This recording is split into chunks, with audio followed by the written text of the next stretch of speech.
Ja ku jemi sërish së bashku lidhur takim këtu në Dita Jonë aty CNN. Jemi nga ora 7 në transmetim të drejt për drejt deri rreth orës 8:45 minuta. 8:45 minuta. Mirëmëngjes edhe për ditën e sotme. Unë jam Blendi Sale. Kjo është Aulona Mingas. Shkëlqishëm. Ja ku jemi edhe për të premte zonja e zotrin. Sot në emision varion pak e premte, sepse do të shkojmë nga politika tek letërsia, do të kemi botën që vjen në program, por ja ku janë disa prej titujve kryesor sot në Dita Jonë. Tani më në kuvend karriget e opozitës po zihen nga deputetë të rinj, të cilët nuk u janë bindur partive të tyre në refuzimin e mandatit dhe duke quar kështu në 101 numrin e tyre në kuvend. Deputeti i LSI Dita Jonë ka zgjedhur programin ton për të shpjeguar arsyet e marrjes së mandatit dhe objektivat që ai dëshiron të arrijë si deputet në kuvend. Sot Dita Jonë në rubrikën Bota në një javë do të sjellim disa nga zhvillimet ndërkombëtare të këtyre ditëve, si zgjedhjet lokale në Turqi ku Erdogan ka humbur dy qytetet kryesore, Stambollin dhe Ankaran, si dhe do të flasim për vizitën e parë të një kryeministri grek në Maqedoninë e Veriut që nga viti 1991. Kto dhe të tjera pas pak me gazetaren e CNN, Rosalba Bejto. Abadoni Ëngjëlli i Skëterës nga Ernesto Sabato është romani që propozojmë këtë fundjavë bashkë me kritikun letrar Agim Baçi. Do të flasim për këtë libër shumë të rëndësishëm nga autori Argjentinas, i cili pikërisht në faqet e këtij romani zbulon edhe preardhjen e tij të largët shqiptare. Siç do të premte në Dita Jonë do të zhvillojmë edhe do të komentojmë edhe zhvillimet politike të javës, protestat e radhës të opozitës përballje në kuvend midis mazhorancës dhe opozitës së re, si dhe deklaratat e ish-ministrit Bushati për arrogancën me të cilin qeveria është duke menaxhuar krizën politike. Do të komentojmë këto në pjesën e fundit të programit me producentin e CNN Dorian Kodra. Ishin 4 tituj sot. Është pak i ngjeshur programi, më shumë se sa zakonisht, por aq më shumë aq më mirë domun. Patjetër që po, sepse le të themi që nuk kanë kohë teleshikuesit të mërziten me ne, sepse do të variojë programi dhe duke filluar që tani. Dhe e fillojmë edhe me veprimin që ne kemi në Facebook, në faqen tonë të aty CNN, dhe pyetjen e ditës. Meqense është fundjavë, ndoshta gjithsecili nga ne kur vjen e premte është në atë dilemën, ku të shkojë këtë fundjavë, paktën në qytetet e Shqipërisë, dhe ne menduam pse mos ju pyesim ju, në cilin qytet të Shqipërisë kalohet fundjava më e bukur, cilin qytet na sugjeroni? Filluan përgjigjet. Dhe kanë filluar përgjigjet edhe në Facebook, madje shumë interesante, janë disa nga qytetet tipike të cilat përgjigjen. Janë disa qytete, ka shumë qytete, në fakt është e vërtet. Ka qytete të vogla, ku mund të kesh edhe aventurë natyrore, si për shembull në Përmet, mund ka ecë atje janë ato banjat gjithashtu. Ke pasaj Korçën, që është me restorante të mira, Shkodra, ku hajnë tavë krapi fantastike. Është Temperati, gjithashtu një qytet shumë i bukur. Pastaj mos harrojmë Vlorën, lutem shumë edhe gjithë. Jo, Aulona, nuk e harrojmë Vlorën, Aulona, por jo, gjithsesi. Megjithatë do të lexojmë më pas edhe disa komente që kanë ardhur, ju vazhdoni ta shkruani sepse do të lexojmë gjatë programit. Mirë. Shumë mirë. Për një gjë jam i sigurt që fundjavën më të bukur Erioni do të na sugjeronte në jug poshtë, nga Aymara, Saranda. Ka me plazh, ka përshtypjen edhe me det tani që është koha e ngrohtë, siç kemi vënë që i ka bërë disa. Mirëmëngjes Erion. Mirëmëngjes të dyve. Çfarë mendon ti, ku kalohet fundjava më e bukur në Shqipëri? Për momentin, ndoshta do ta zgjerojmë pak kartën se edhe Prishtina është një opsion sigurisht. Patjetër, por unë do thoja që këtë vit padyshim që Jala është pjesa më e bukur e Bregdetit. Pse këtë vit Jala nga vitet e tjera? Sepse është bërë një super investim në pedonalen e Jalës. Unë isha jo më larg se fundjavën e shkuar dhe çdo gjë dukej e mirë organizuar. Madje po prisheshin dhe disa godina që ndodheshin sipër te godinat qeveritare dhe ishte bërë plazh më i bukur. Ndonse i vogël, ishte jashtëzakonisht i bukur. Okej. Shumë mirë. E nga Jala pastaj mund të shpërndahesh gjatë Rivierës për të kaluar një. Ku duhet të? Jala ndoshta është disi e vështirë për të gjetur akomodim, mirë po nga Himara ndoshta mund ta qarkullosh të gjithë zonën pas një problem. Eksakt. Okej, mirë. Mirë, ja, na dhe një informacion njëkohësisht bashkë me preferencat e tua. Dakor. Ta shkruaj mundem? Linja për të. Faleminderit. Gati 6 muaj më parë, kryeministri Rama premtoi se duke nisur nga 1 prilli do të kishte rritje pagash për mbi 65.000 punonjës të administratës. Me nisjen e këtij muaji, qeveria ende nuk kishte nxjerrë një vendim për këtë premtim, pavarësisht fondit prej rreth 2 miliard lekëve në buxhet. Ministri e Financave deklaron pas kujtesës së mediave dhe politikës se do të bëhet. Sipas premtimit, rritja për 65.000 punonjës në arsim, shëndetësi dhe ushtri pritet të jetë në masën 7%. Partia Demokratike në lidhje me mosmbajtjen e premtimit të rritjes së pagave në kohën e paracaktuar tha se është provë vështirësive financiare të qeverisë. Albana Vokshi pohoi para mediave se kjo është situatë e shkaktuar nga korrupsioni i madh në radhët qeveritarëve. Partia Demokratike e di shumë mirë se qeveria po fsheh gjendjen e vërtetë të financave të shtetit, se kontrabanda dhe korrupsioni në dogana e tatime gëllojnë dhe në ark nuk ka para mjaftueshëm, sepse muaji mars është mbyllur me minus. Kryeministri grek Aleksis Tsipras mësohet se ka zhvilluar një bisedë telefonike me homologun e tij shqiptar Edi Rama. Lajmi bëhet i ditur nga mediat greke që theksojnë se dy liderët diskutuan reformat e nevojshme për të filluar procesin e pranimit të Shqipërisë në Bashkimin Evropian. Kathemerini dhe Tovima, duke u referuar burimeve diplomatike, saktësojnë se Tsipras dhe Rama u fokusuan më shumë në ligjin për pronën në Brigjet e Jonit dhe tek akti për minoritetet. Frymëzuar nga zhvillimet në rajon, opozita në Kosovë do të zhvillojë protesta popullore kundër qeverisë së drejtuar nga kryeministri Ramush Haradinaj. Kjo u njoftua nga kryetari i lëvizjes Vetvendosi Albin Kurti, i cili përmes një konference tha se qëllimi vetëm është rrëzimi i ekzekutivit dhe i presidentit Hashim Thaçi. Mëtej Kurti renditi arsyet pse duhet të plotësohet, ndërsa lëshoi akuza të rënda ndaj kryeministrit dhe presidentit, ku ndër të tjera tha se Haradinaj dhe Thaçin i ndan taksa ndaj Serbisë, por i bashkon korrupsionin. Së fundmi, ligjvënësit britanik votuan që kryeministra Theresa May të kërkojë zgjatje të procesit të Brexit përtej 12 prillit, në një përpjekje për të shmangur divorcin pa ujdi. Qeveria e priti me zhgënjim vendimin e deputetëve, i cili u zhvillua në sfondin e bisedimeve mes grupeve laburiste dhe konservatore për t'i dhënë fund ngërçit. Projekt ligji do të shqyrtojë kësaj fillimisht nga Dhoma e Lordëve, e megjithatë do të jetë Bashkimi Evropian ai që do të thotë fjalën e fundit mbi mundësitë e shtyrjes së datës. Kaq për këtë hapësirë të parë informative. Faleminderit për vëmendjen dhe ritakojmë pas 30 minutash. Faleminderit Erion për gjithë këtë informacion. Zënë zotrin, tani do të shikojmë pak hartën e kryeqytetit Tiranës në këtë momente për të parë se si është situata në trafik. Ka patur edhe pak shi tani në mëngjes që i bën njerëzit të marrin automjetet e tyre. Le të shikojmë se si paraqitet Teodor Keko rruga apo e quajtur ndryshe Unaza e Re, ka pak ngadalësim në mesin e saj, është semafori pra që lidh me lagjen e Ysberishtit atje. Por përveç kësaj duket mirë në pjesët e tjera. Ka pak ngadalësim tek rrethrotullimi i Shqiponjës. Ne shikojmë edhe nën kalimi Kamzës që paraqet ngadalësim diçka atje pra tek pranë Kaza Italias. Shikojmë Unaza e sipërme tek Instituti Harry Fulls, nuk ka ndonjë shqetësim. Shikojmë që ka të gjelbërt, rruga Dritan Hoxha vetëm disa në semaforët, pra shihet se kjo pjesë e qytetit është okej. Rruga Siri Kodra është e ngadalt, është rrugë në një shkollon ajo kur del në Unaz atje dhe ka pak vështirësi. Shohim se ka ngadalësim edhe tek qendra universitare spitalore Nën Tereza, në të dy krahat e Unazës atje janë semaforët që ngadalësojnë pak situatën. Zbritja tek Fresku është ai kryqëzimi tek në studio lart që ka pak ngadalësim, por përveç kësaj, siç mund të dallojmë, përgjithsisht qyteti tani është i qarkullueshëm. Lehtë ka edhe pak trafik pranë ministrisë së jashtme në zonën e Brylit dhe Unazës, pikërisht atje, përndryshe pastaj Tirana është e shpejtë. Okej, në rregull, ky ishte informacioni i parë i ditës për trafikun, do t'ju vëmë në dini edhe më vonë se si do të jetë ai. Por ndërkohë lidhemi sërish me studion e lajmeve, kemi atje Kristin për të marrë të parat që vijnë nga fusha e sportit. Krist, mirëmëngjes. Mirëmëngjes Aulona, mirëmëngjes Blendi. Linja për ty. Dhe të shohim disa nga zhvillimet më të fundit sa i takon një natë më parë. I nënvlerësuar nga ish tekniku Panucci për ekipin kombëtar, Ermir Lenjani ka shpërthyer në kampionatin zvicerian duke shënuar dopjet në fitoren 2-1 të Sion dhe rivalëve të Tun. Goli i parë i mesfushorit shqiptar ishte fantastik nga jashtë zone, ndërsa në të dytin Lenjani u gjend në vendin dhe kohën e dur, duke finalizuar mjaft bukur.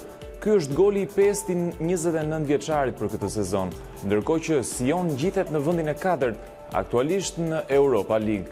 Forma e shkëlqyer e mesfushorit është një sinjal i qartë për trajnerin e ardhshëm të kombëtares, që mund të rikthejë shigjetën kuqezi në përfaqësuese pas krisjes me trajnerin Cristian Panucci. Atalanta mundi 4-1 Bologna në javën e 30 të Series A dhe është ngjitur në vendin e 5, një pikë larg zonës së Champions League. Deri këtu gjithçka është normale, por bergamaskët në këtë sfidë i shënuan të 4 golat në harkun kohor të 15 minutave të para të takimit, duke barazuar rekordin e Juventus përballë Romës në 1932 e largët. Portieri Berisha dhe mbrojtësi Berat Gjimshiti nuk u aktivizuan për asnjë minutë në këtë takim, si rrallë herë gjatë këtij sezoni. Ndeshja tjetër ajo e javës së 30 mes Sassuolos dhe Kievos u mbyll gjithashtu me fitoren e thellë të vendesve 4-0. Lufta për një vend në Ligën e Kampioneve në kampionatin spanjoll është tejet e ashpër. Një nga skuadrat që pretendon vendin e 4 është Sevilla, e cila një natë më parë mundi 2-0 Deportivo Alaves, një rivale direkte për objektivat dhe vendin e 5 me 46 pikë. Por në garën për Champions janë plot 5 skuadra, të cilat i ndajnë mes tyre vetëm 4 pikë: Getafe, Valencia dhe Athletic Bilbao. Ndërkohë në luftën për të shpëtuar rënjes, Valladolid nuk arriti të shkëputet nga zona e ftohtë e renditjes duke u mundur 1-0 nga Leganes. Real Sociedad mundi 2-1 Real Betis, me të dyja skuadrat që qëndrojnë në kuotën e 40 pikëve në mesin e tabelës dhe që nuk dorëzohen për Evropën. Ishin këto zhvillimet shkurt të kësaj hapësire të parë sportive.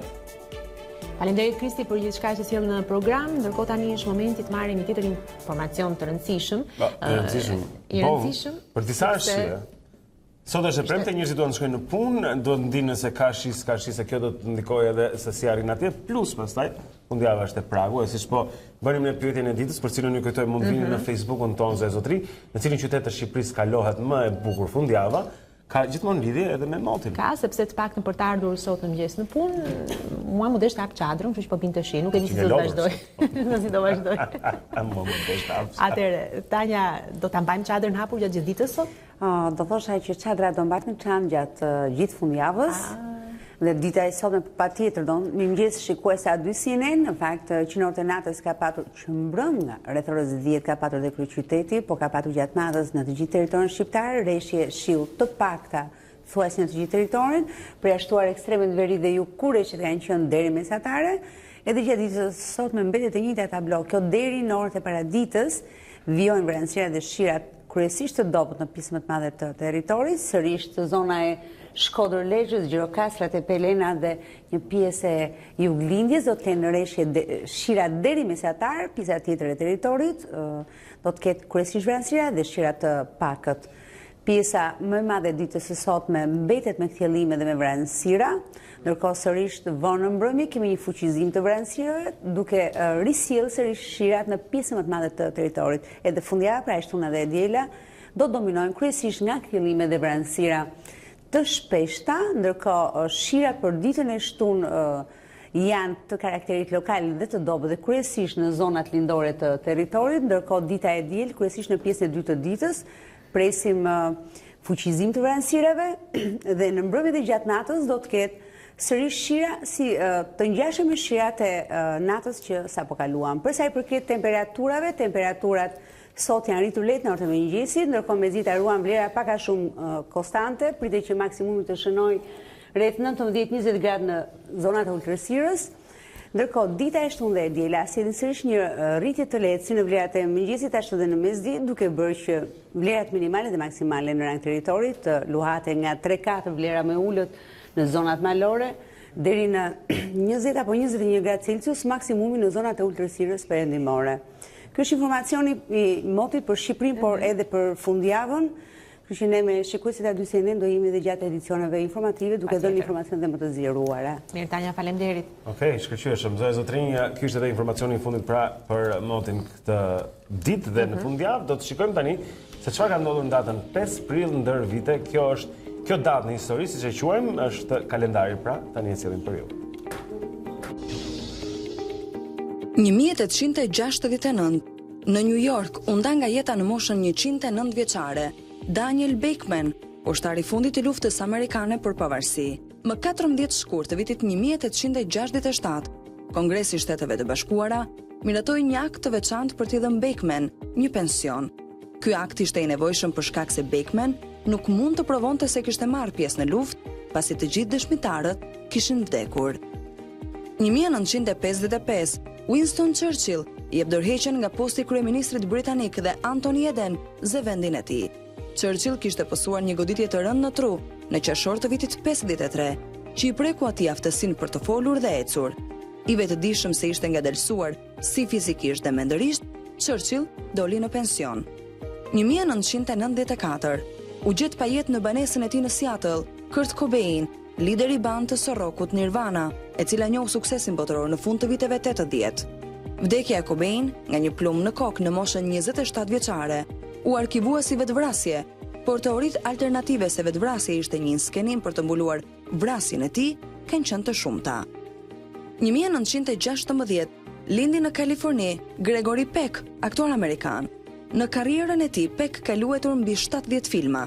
Nuk ka ekzistuar kurrë një aktor që në vitet e arta të kinemas hollywoodiane ta ketë përfaqësuar më mirë idealizmin amerikan dhe forcën e vlerave njerëzore, me të cilat krijohet Amerika, si Gregory Peck. 1937 lindi në Harlem, në një familje emigrantësh nga Jamaika, generali Colin Powell. Ai arriti në majat më të larta të ushtrisë dhe më pas si sekretar shteti. Ndër shumë vlerësime dhe medalje brenda dhe jashtë Amerikës, atij i është akorduar dhe urdhri Gjergj Kastrioti Skënderbeu nga presidenti i Shqipërisë. 1939, Tiranë, ora 6 të mëngjesit, 101 të shtëna topash lajmërojnë lindjen e princit shqiptar të kurorës. Mbretëresha Geraldina kishte lindur djalin e saj Leka, trashëgimtarin e fronit. 1976 lindi në Piacenza Simone Inzaghi, ish futbollist dhe sot trajner futbolli.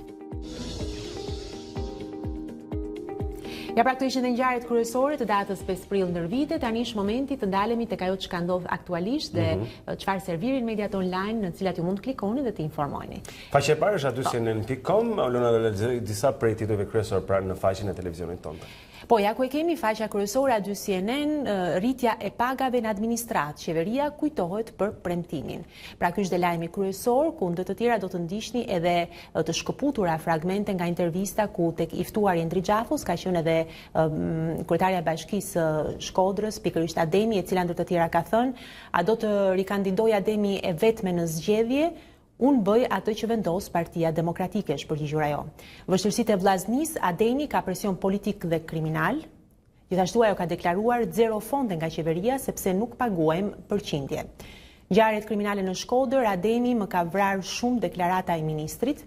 Gjithashtu mund të lexoni edhe të tjera, përdorimi i shqipes edhe te faqja e Këshillit të Ministrave ka gabime. Përdorimi i gabuar i shqipes, pedagogja i është dhënë përparësi anglishtes. Pra kjo është tema që është trajtuar edhe mbasdite në A2 debat. Mund të lexoni gjithashtu zgjedhjet në Bashkimin Evropian, Salvini kërkon koalicion të populistëve. Ndër të tjera, Basha nga krimi përfiton rilindja, gati të bashkëpunojmë me socialistët. Është kjo një fragment pra i shkëputur nga intervista që ka dhënë brëm në Dolce Vele. Gjithashtu mund të lexoni Xhafaj, oficerët gjyqësor, sekser të prokurorëve. Furtunë në policinë e shtetit vjojnë shkarkimet në rang vendi.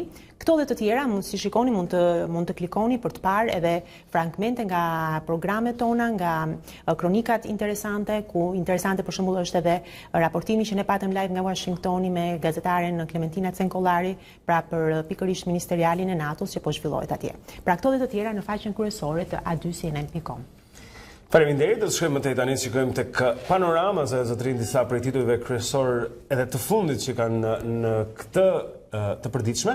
Shohim se Bem Blushi mund të ishte kryeministri i një qeverie tranzitore, është me pikë pyetje sigurisht, flet analisti i njohur, pra ka qenë Artur Zhej, që ka ngritur dyshime se nëse ish deputeti i Partisë Socialiste Ben Blushi mund të ishte kryeministër i qeverisë tranzitore.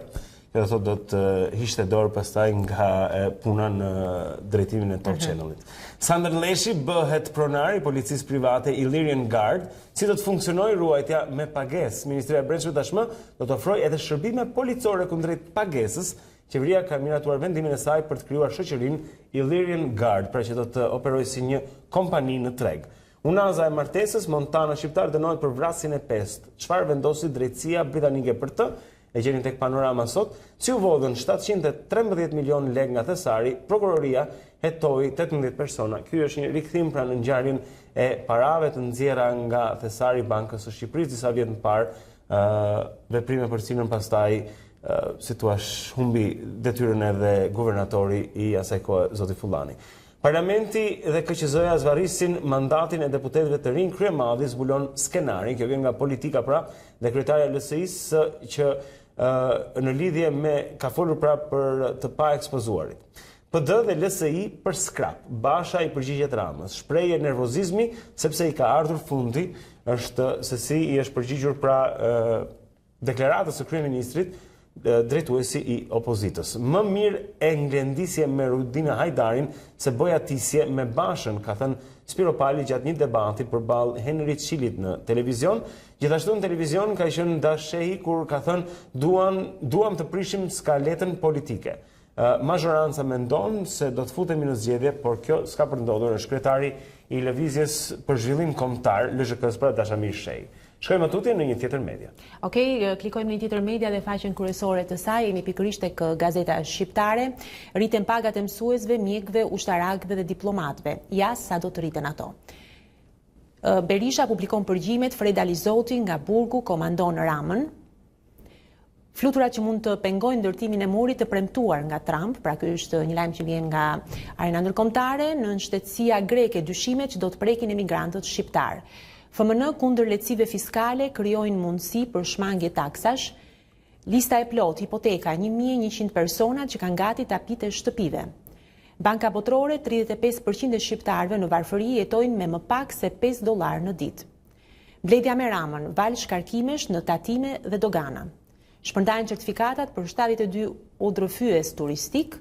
Dhe çfarë po ndodh? Furtunë në policinë e shtetit, ja dhe ndryshimet. Pra këto mund t'i merrni informacionet pra duke klikuar në faqen online të gazetës shqiptare në këtë moment. Okej, ne do të shohim një tjetër media tani në mëngjes dhe titujt atje është shqiptaria.com. Terri plot dhe bori revolte, incident te Kastiri, banorja shoferëve do ju djegi makinat. Pra ka degeneruar në përplasje mes banorëve dhe drejtuesve të mjeteve protesta te Kastiri, e cila është mbyllur me një incident në errësirë totale në mes të rrugës. Banorët e zonës Kastirit në protestën e radhës që i ka kaluar mbi 5 muaj hasën revoltën e shoferëve, njëri prej cilëve ka kaluar me shpejtësi përmes njerëzve, por pa shënuar të lënduar, shkruan shqiptaria.com. Tani në mëngjes shohim disa prej titujve pak më poshtë, lutem nëse ta ngrejmë pak faqen. Edhe pak, policia e shtetit dhe security ngrihet shoqëria e parë shtetërore me pagesë, si do të funksionojë dhe kush përfiton. Nga 1 prilli rris njitja e pagave, përfitojnë 65.000 punonjës, është një tjetër titull pra që lexojmë tek shqiptaria.com. Ministri e Financave dhe Ekonomisë Anila Denaj ka njoftuar ditën e djeshme se nga 1 prilli pra do të aplikohet rritja e pagave. Ushtarët shqiptar në veri të Mitrovicës alarmojnë serbët, reagon KFOR, ja pse ishin atje, ka dhe video të kësaj. Gjela në programin 45 minuta, Palmer do të zgjidhë krizën në Tiranë, më i ashpër do të jetë me Bashën dhe Metën. Flitet pra avokat Gjela që flet për vizitën e zyrtarit amerikan që pritet ndodh pas pak ditësh në Tiranë. Basha për Deutsche Wellen, dalja nga parlamenti është një rrugë pa kthim në Evropë, nuk shkohet me gënjeshtra, është ende prill pra dhe gënjeshtra është në temën e ditës. Braçe, Blitz, kaloj ajo pra ndryshime në Braçe. Blitz në orën 8:05 në Vlorë nuk gjen në punë drejtuesit dhe ka shprehur pasaj se ka një merak. Kaq mjafton nga shqiptaria.com, më shumë mund lexoni nëse shkoni te kjo media. Në rregull, klikojmë në një tjetër media online dhe në faqen kryesore të saj dhe jemi pikërisht tek tema pse Rama nuk arrestoi si Zajev Gruevskin shqiptar. Pra ky është një ndër shkrimet që mund të gjeni atje. Mafia në Durrës rihapen 8 dosje që tronditën qytetin. Paradoksi një sondazhi që konfirmon djegjen e mandateve, pra është kjo një analizë vjen nga Andi Bushati. Gaspaja flet për angazhimin politik. Dua të jem pjesë e historisë. Merion Veliajns më plas fare ç'a thon për mua. Makinën e kam bler 42.000 euro. Air Albania dhe aeroporti i Vlorës, Johannes Hahn, do të kontrollojnë prokurimet publike të qeverisë shqiptare. Mund të lexoni gjithashtu top sekret gjyqtarit si u dha viza e Shteteve Bashkuara të Amerikës, prokurori fsheu kallëzimin penal dhe lidhjet me njerëz nga bota e krimit. Lexojmë sërish të emrat Ardi Veliu, sërish fshes në polici largohen 14 drejtues komisariatesh. Gjithashtu mund të lexoni Luzin Basha flet për takimin sekret me Ilir Metën.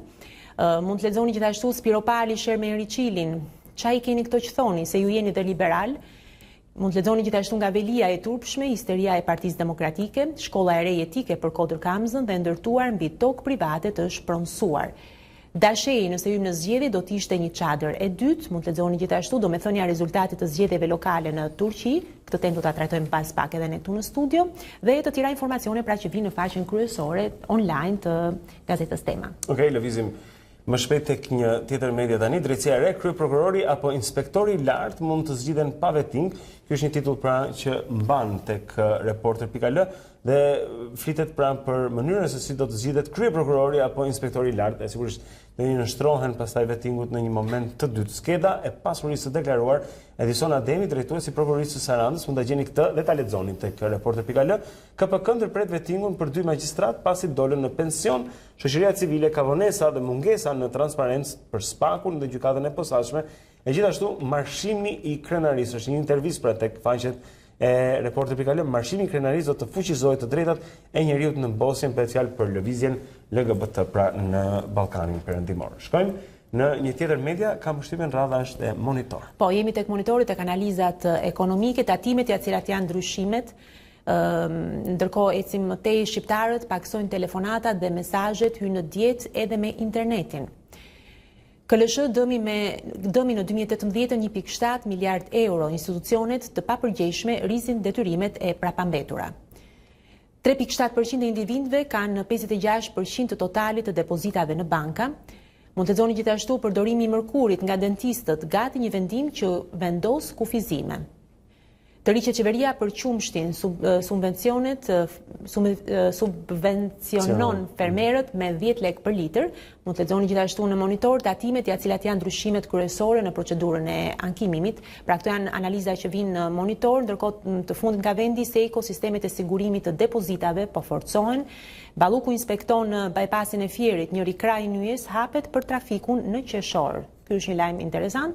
Kosova nënshkruar në Beograd marrëveshjen për roaming, këto dhe të tjera analiza i gjeni në faqen kryesore online të gazetës Monitor. Mirë. Pas kësaj do të shkojmë në Kosovë me koha.net, zonën zotrin, shikojmë disa prej titujve atje. Qeveria mohon ikjen e qytetarëve, është edhe atje pra një temë ngjashme kjo e migrimit që trajtohet në mediat kosovare, paremërohet pramber e nxehtë kundër panhajnis, e kanë quajtur ata pra këtë lëvizje politike. Gjithashtu lexojmë sipas Dedës, Perëndimi e ka kuptuar që kufijt s'mund të lëvizin midis Kosovës dhe Serbisë. Molliqja i thotë se faktet që Konjufca ka qenë në shik do t'i prezantojë në datën 12 prill, porosia e ministrit turk në Kosovë. Le ta heqim shpejt pengesën FETA midis nesh. Dacic jak merret Londrës, këshillon serbët të mos udhtojnë në Britaninë e Madhe, edhe brenda delegacionit shtetëror mungon uniteti, është një tjetër shkrim në faqet e koha.net dhe në fund Deda, Kusari Lila nuk di çfarë flet, partia në krizë të thellë. Është një tjetër temë politike pra në faqet e koha.net tani në mëngjes. Në rregull, fletojmë tani besoj dhe shtypin ndërkombëtar, shikojmë çfarë kanë në faqen kryesore të CNN dhe në median e saj online. Kemi në titullin kryesor, CNN është i përqendruar në Azi, zonjë të trin, thotë lajme të këqija për Pekinin në zgjedhjet në Azi. Pra janë duke fituar, si thua, opozitat në vendet rrotull Kinës dhe jo ato parti që kanë marrëdhënie më të mira me shtetin kinez. Kjo është çfarë trajtohet në këtë temë. Pra është analiza që thotë se investimet kineze dhe lidhjet e tyre janë tani më të çuditshme dhe një problem madje toksik, thotë CNN-i. Gjithashtu shikojmë se kanë folur për Jeff Bezos dhe mbi marrëveshjen që ai ka bërë me ish bashkëshorten e tij për ndarjen e pasurisë. Ju kujtojmë se Jeff Bezos është pronari i Amazon dhe njeriu, burri më i pasur i planetit, ndaj edhe ndarja me gruan dhe divorci ka interes për sa i përket se kush do të marrë çfarë. Këto dhe të tjera i gjeni sot tek cnn.com, zonja zotrin. Këtu e kemi mbyllur me leximin e disa prej titujve të mediave online të premte në mëngjes. Në rregull, tani ju lëmë në shoqërinë e fotove të një dite më parë dhe më pas do të jemi me gazetaren dhe kolegen ton Rozalba Bejdo për të trajtuar lajmet më interesante të kësaj jave nga arena ndërkombëtare, siç e patë edhe në shtypin që lexuam, po, kemi ngjarje në Turqi dhe jo vetëm, pas pak, më njëherë mbas fotove të një dite më parë.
Kolega jonë Rosal Babedo na bashkohet çdo të premte këtu në Dita Jonë për të folur mbi ngjarjet e një jave të tërë. Zonë zotrin nga arena botërore sigurisht nuk është e lehtë që ti marrësh të gjitha. Rosal Babedo, mirëmëngjes. Mirëmëngjes. Por kemi zgjedhur disa që janë Ishte pak më e të vështirë rëndësishme. ja, se kishte ngjarje më thënë drejtën. Megjithatë u përpoqja të zgjidhja atë që më dukën më të rëndësishme dhe më interesante. Atëherë do të flasim për zgjedhjet lokale në Turqi, ku kemi Një disfat Erdoganit, një goditje të rëndë për Erdoganin. Çfarë ka bërë përshtypje mua para se të hym temës, që pranimi i disfatës ka qenë shumë i hirshëm.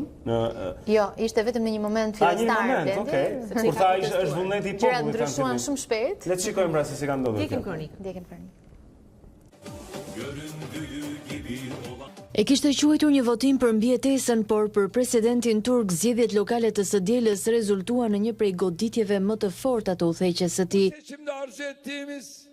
Recep Tayyip Erdogan humbi kontrollin e dy qyteteve kryesore në vend, Ankara dhe Stamboll. Por ndërsa disfata ishte bindse në kryeqytet, në Stamboll diferenca që e ngushtë. Pasi sugjeroi fillimisht se do të respektonte rezultatin, nuk kaloi shumë kohë para se Erdogan të drejtonte gishtin nga opozita, e cila sipas tij ka manipuluar rezultatet. Ai kërkoi rinumërim në të dyja qytetet. Alexis Tsipras u bë lideri i parë grek që vizitoi zyrtarisht Maqedoninë Veriore që prej shpalljes së pavarësisë në vitin 1991. Kryeministri grek zhvilloi një takim të ngrohtë me homologun Zoran Zaev, me të cilin pohoi një zëri se Ballkani kishte hyrë në një epokë të re. Të dy kryeministrat e vunë theksin tek respektimi i marrëveshjes së Prespës dhe nevojës për thellimin e marrëdhënieve mes dy vendeve. Aleanca Veri Atlantike shënoi këtë javë 70 vjetorin e themelimit. Në fokus të diskutimeve dy ditore të ministerialit të zhvilluar në Washington ishte kërcënimi rus dhe shpenzimet e aleatëve për mbrojtjen. Sekretari i përgjithshëm Jens Stoltenberg mbrojti me forcë efektivitetin e NATO-s dhe paralajmëroi shtetet anëtare të tregohen më të vendosura ndaj Moskës. Në ministerial, Shqipëria u përfaqësua nga zëvendës ministri i jashtëm Gent Sakaj. Këto pra janë disa prej ngjarjeve që do të trajtojmë sot. E nisim atëherë me Turqinë. E tham dhe pak më parë, humbja e Stambollit, e Ankaras dhe Izmirit, edhe 4 qyteteve të tjera kryesore të Turqisë. Ka qenë një humbje e madhe, do të thoja, një nga disfatat më të rënda në 20 e sa vite pushtet të Recep Tayyip Erdoganit, një goditje e rëndë pasi ai i kishte kthyer zgjedhjet në një referendum për leadershipin e tij. E kishte marrë ai drejtimin e fushatës elektorale, ishin zgjedhjet lokale, megjithatë Erdogan ka qenë protagonist thuajse në çdo ditë të 2 muajve fushat. Që më bëri shumë përshtypje dhe shumë e ngjashme me një stil të ri politike që është duke ndodhur tani. Do vetëm të isha një paralele me zotin Trump, i cili në fushatën që ata patën për zgjedhjet e 2018, ku demokratët në fakt fituan, ai ka qenë në të gjithë qytetet dhe e kishte kthyer në një gjë personale dhe Erdogan po bënte eksaktësisht të njëjtën gjë. Ky është modeli në fakt blendi i shteteve autoritare, ku presidenti ka kontrollin institucionet, do të dominojë pra edhe në zgjedhjet lokale. U pa loboi fort Erdogan në çdo qytet, e kishte kthyer pra, e kishte shndërruar votimin, e kishte cilësuar si një votim për mbijetesën, për mbijetesën e vendit dhe në fakt votimi rezultoi në një goditje të rëndë që rrezikon vetë mbijetesën e presidentit Erdogan. Humbi qytetet kryesore presidenti turk, në Ankaran, Stambollin për 25 vite. Për 25 vite ka pasur kontrollin në Stamboll, një goditje e hidhur të cilën u duk sikur fillimisht e pranoi, ashtu siç the edhe ti, pasi doli tha në një shtet demokrat do të pranohen edhe do të dëgjohet vullneti i popullit. Megjithatë ishte e pritshme që nuk do të zgjaste shumë. Një president autoritar si Erdogani, dhe kujtojmë se si reagoi pas grushtit të dështuar të shtetit në 2016, nuk mund ta merrte kaq lehtësisht humbjen. Është një president i cili nuk është mësuar me humbje dhe nuk i përballon dot, nuk i menaxhon dot kritikat dhe nuk i duron dot opozitarët. Ka filluar me një herë të kërkojë rinumërim të votave. I ka kontestuar. I ka akuzuar, ka kontestuar rezultatin, sidomos në Stamboll, por rezultati ishte shumë i ngushtë. Pra, arsyeja, po themi, zyrtare e kësaj kërkese, për çfarë janë kontestuar? Në Stamboll, lindi fillimisht për Stambollin kërkesa ku fitori Erdoganit ishte shumë e ngushtë. Ka parregullsi, thot, i quan opozitarët terroristë, të cilët kanë manipuluar votat. Fitoria e opozitës ishte shumë e ngushtë. Fitoria e opozitës në Stamboll ishte e ngushtë, ndërsa ndërsa në Ankara dhe në qytetet e tjera, 6 për qyteteve të tjera kryesore, fitoria ishte Binca. Okej. Dhe rinumërimi është vetëm për Stambollin? Rinumërimi, ai ka kërkuar rinumërim edhe në Ankara, por deri tani është miratuar rinumërimi në 18 prej qendrave të Stambollit. Pak, Rozalba, çfarë tregon kjo? Sepse nëse opozita arrin të fitojë në momentin kur Erdoani është edhe në pushtet, arrin të fitojë dhe ta mund atë, nuk kupton që gjithsesi ai e ka në dorë situatën dhe e ka në kontroll, ama ata arrin të fitojnë. Kjo tregon që fitoria e opozitës është edhe më e rëndësishme, dhe më e thellë në një vend ku Erdoani kontrollon institucionet, kontrollon gjyqësorin, policinë, kontrollon gjithçka. Me një referendum vitin e kaluar ai e ka rritur, e ka shtuar kapjen e pushtetit dhe kjo gjë e bën edhe më të thellë. Ka mbyllur gazeta, media shumë të rëndësishme në vite. Megjithatë, edhe në kontakte që kam pasur me kolegë, turqit nuk kanë frikë. Domethënë, gazetarë turq që shprehen edhe që flasin vazhdimisht dhe opozita atje, që mbajnë qëndrime shumë të forta. Dhe duhet guxim shumë i fortë për të mos pasur frikë në Turqi. Kjo tregon që ka një rënje të popularitetit? Ka një rënje të popularitetit të dukshme. Presidenti Erdogan e ka humbur ndjeshëm dhe për shkak të ekonomisë. Nuk është më ajo e para, ekonomia, inflacioni ka pësuar tronditje të fortë, ka pasur edhe investimet që ka bërë Erdoani në infrastrukturë, ka ndikuar ndjeshëm në rënien e ekonomisë, ka rritje të papunësisë dhe kjo gjë e ka goditur fort Erdoanin. Megjithatë, është herë të flitet pasi ka pasur spekulime që epokës e Erdogan po i vjen fundi. Megjithatë, është herë të flitet për këtë gjë. Që Erdogan duhet të largohet. Po, e vërtet, nuk do të ketë zgjedhje deri në 2023-shin, zgjedhje presidenciale. Erdoani ka treguar se mund fitoj vit pas viti dhe mësherë që ka pasur zgjedhje ka qenë fitues.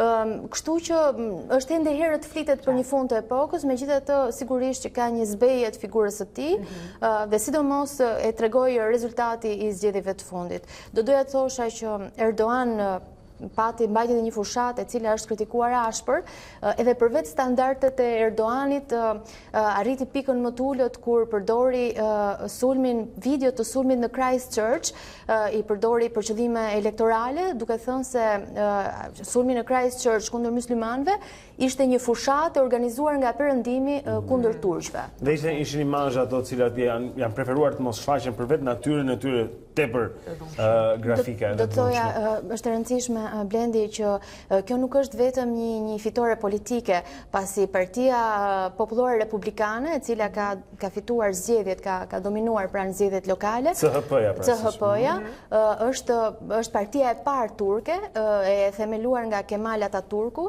është një parti shumë e moderuar se sa partia konservatore AKP-ja e Erdoganit, dhe është një parti e cila ka një elektorat më elitar.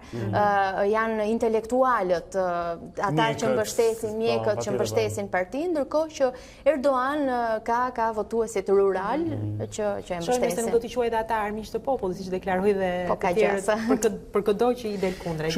Okej, le të shkojmë tek një histori zonja Zotrin që me thënë drejtën është frymëzuese, me të vërtetë. Është ajo që vjen nga fqinjet tanë, Maqedonia e Veriut dhe Greqia. Vizita e parë e një kryeministri grek që nga viti 1991, Alexis Tsipras takon Zoran Zaev, bëjnë një selfie të dy së bashku dhe po hynë në histori ndoshta duke marrë çmimin Nobel për paqen. Nobel po janë kandiduar. Ka qenë vërtet një vizitë historike, megjithse nuk ishte vizita e parë, do të thoja, ishte vizita e parë shtetërore dhe zyrtare e një lideri grek në Maqedoninë e Veriut. Megjithatë Tsipras ka qenë në pres kur u nënshkrua marrëveshja verën e kaluar. Megjithatë kjo ishte vizita e parë zyrtare dhe që kishte një simbolik shumë të rëndësishme. Megjithatë u prit shumë mirë Alexis Tsipras në Maqedoni, mirë se erdhe miku im, i tha Zoran Zaev, ka një simbolik të rëndësishme që jep një mesazh shumë të rëndësishëm në një rajon si Ballkani. Megjithatë vjen një moment kur të dy liderët përballen me zgjedhjet, edhe Tsipras do të ketë zgjedhje në Greqi në muajin shtator ose tetor, pasi nuk është përcaktuar data, ndërkohë që Maqedonia ka zgjedhjen në datën 21 prill. Të dy liderët po përpiqen ta përdorin këtë edhe për qëllime elektorale. Megjithatë, janë momentet e tyre më të mira. Janë momentet më të mira, por mund të jenë edhe momentet e tyre të fundit në pushtet, pasi sidomos në Greqi ka shumë gjansa që Alexis Tsipras nuk është më popullor, marrëveshja e Prespës dhe marrëveshja me Maqedoninë e Veriut e bëri një lider popullor, një burr shteti, në sytë e perëndimit, të cilët e kanë vlerësuar, është kandiduar dhe për çmimin Nobel. Megjithatë në vendin e tij nuk është pritur mirë, ka rënë populariteti i tij. Ne po shpresojmë që deri në shtator, duke të rënë dhe inati grekëve deri diku, me këtë të kenë kuptuar, siç do të kuptohet që është sigurisht edhe për të mirën e Greqisë në fund fare. Por Zaev nga ana tjetër duhet jetë duke qenë situash në qiellin e 7. Zaev është ai që përfiton më shumë, dhe në qershor ai, në prill, në 21 prill janë zgjedhur Maqedoni. Zaev i ka pozitat më të forta se sa Tsipras. Gjorgji Ivanov, vetëm presidenti, është ai që e kundërshton. Përgjithsisht partitë politike dhe populli maqedonas me përjashtime, disa përjashtime të vogla, e mbështet marrëveshjen e Prespës, e mbështet marrëveshjen me Greqinë, ndërkohë që Tsipras shkon i pasigurt në zgjedhje dhe pikërisht ky takim është i rëndësishëm dhe vjen në këtë momente pasi dy liderët duan ta konsolidojnë marrëveshjen e Prespës, duan ta konsolidojnë lidhjen e tyre përpara se mund të ketë një ndrim të mundshëm të qeverive. Dhe do të thoja që më shumë se sa një lidhje mes dy popujve, kjo është një lidhje mes dy kryeministrave, është kthyer në një lidhje personale mes tyre, janë afruar shumë, u pa nga mënyra se si u prit Tsipras atje, u bën selfie, pati deklarata shumë miqësore. Megjithatë, dy popujt vetë nuk i kanë këto lidhjet ngushta, sidomos në Greqi ekziston një kundërshtie fort ndaj marrëveshjes së Prespës, është lideri i opozitës Mitsotakis, i cili është zotuar që nuk do ta pranojë dhe ka shumë gjasa që Mitsotakis edhe t'i fitoj zgjedhjet, kështu që do t'jetë një sfidë e rëndë dhe marrëveshja e Prespës, implementimi i marrëveshjes Prespës, rrezikon të ngrihet në rastin se do të vazhdojë të ketë kundërshti. Prandaj takimi u promovua kaq shumë dhe u pas historik dhe erdhi në këto momente. Në shkruan dhe marrëveshje të rëndësishme dy liderët, do të thoja. E rëndësishme ishte ajo përhapjen e një pike të dytë kufitare, ajo e lejimit të patrullimit ajror nga ana e avionëve luftarak grek, pasi Maqedonia nuk ka avion luftarak. Po, dhe tha kryeministri grek që sa herë që bëhen në një udhtim jashtë vendit, piloti detyroi të devijohej nga Maqedonia, tani jo vetëm që nuk do të devijojë më, po do të kalojmë, do të themi hello. Mirë, të kalojmë tek tema e fundit, pra jemi me NATO apo jo, kemi atje zëvendës ministrin e jashtëm, çfarë zhvillimesh të mbaruar samiti në fakt, u mbyll dje me një deklaratë të rëndësishme.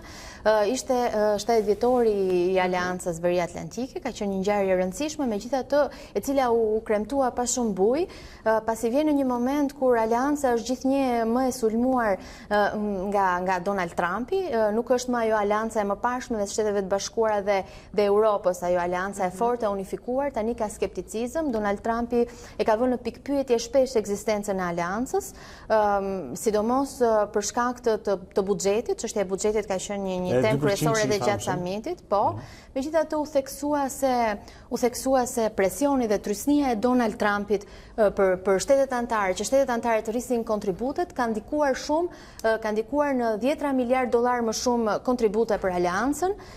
Një tjetër çështje që eklipsoi këtë samit ka qenë ajo e Rusisë. Më shumë se Stoltenbergun para Kongresit Amerikan. Që në fjalimi i parë në fakt i një sekretarit përgjithshme të NATO-s në Kongresin Amerikan, Stoltenbergu e ka vënë theksin tek rëndësia e aleancës, duket sikur po përpiqet me çdo mënyrë për të bindur presidentin amerikan, Amerikën skeptike tashmë, se aleanca, kjo është një prej aleancave më të suksesshme në historinë e njerëzimit.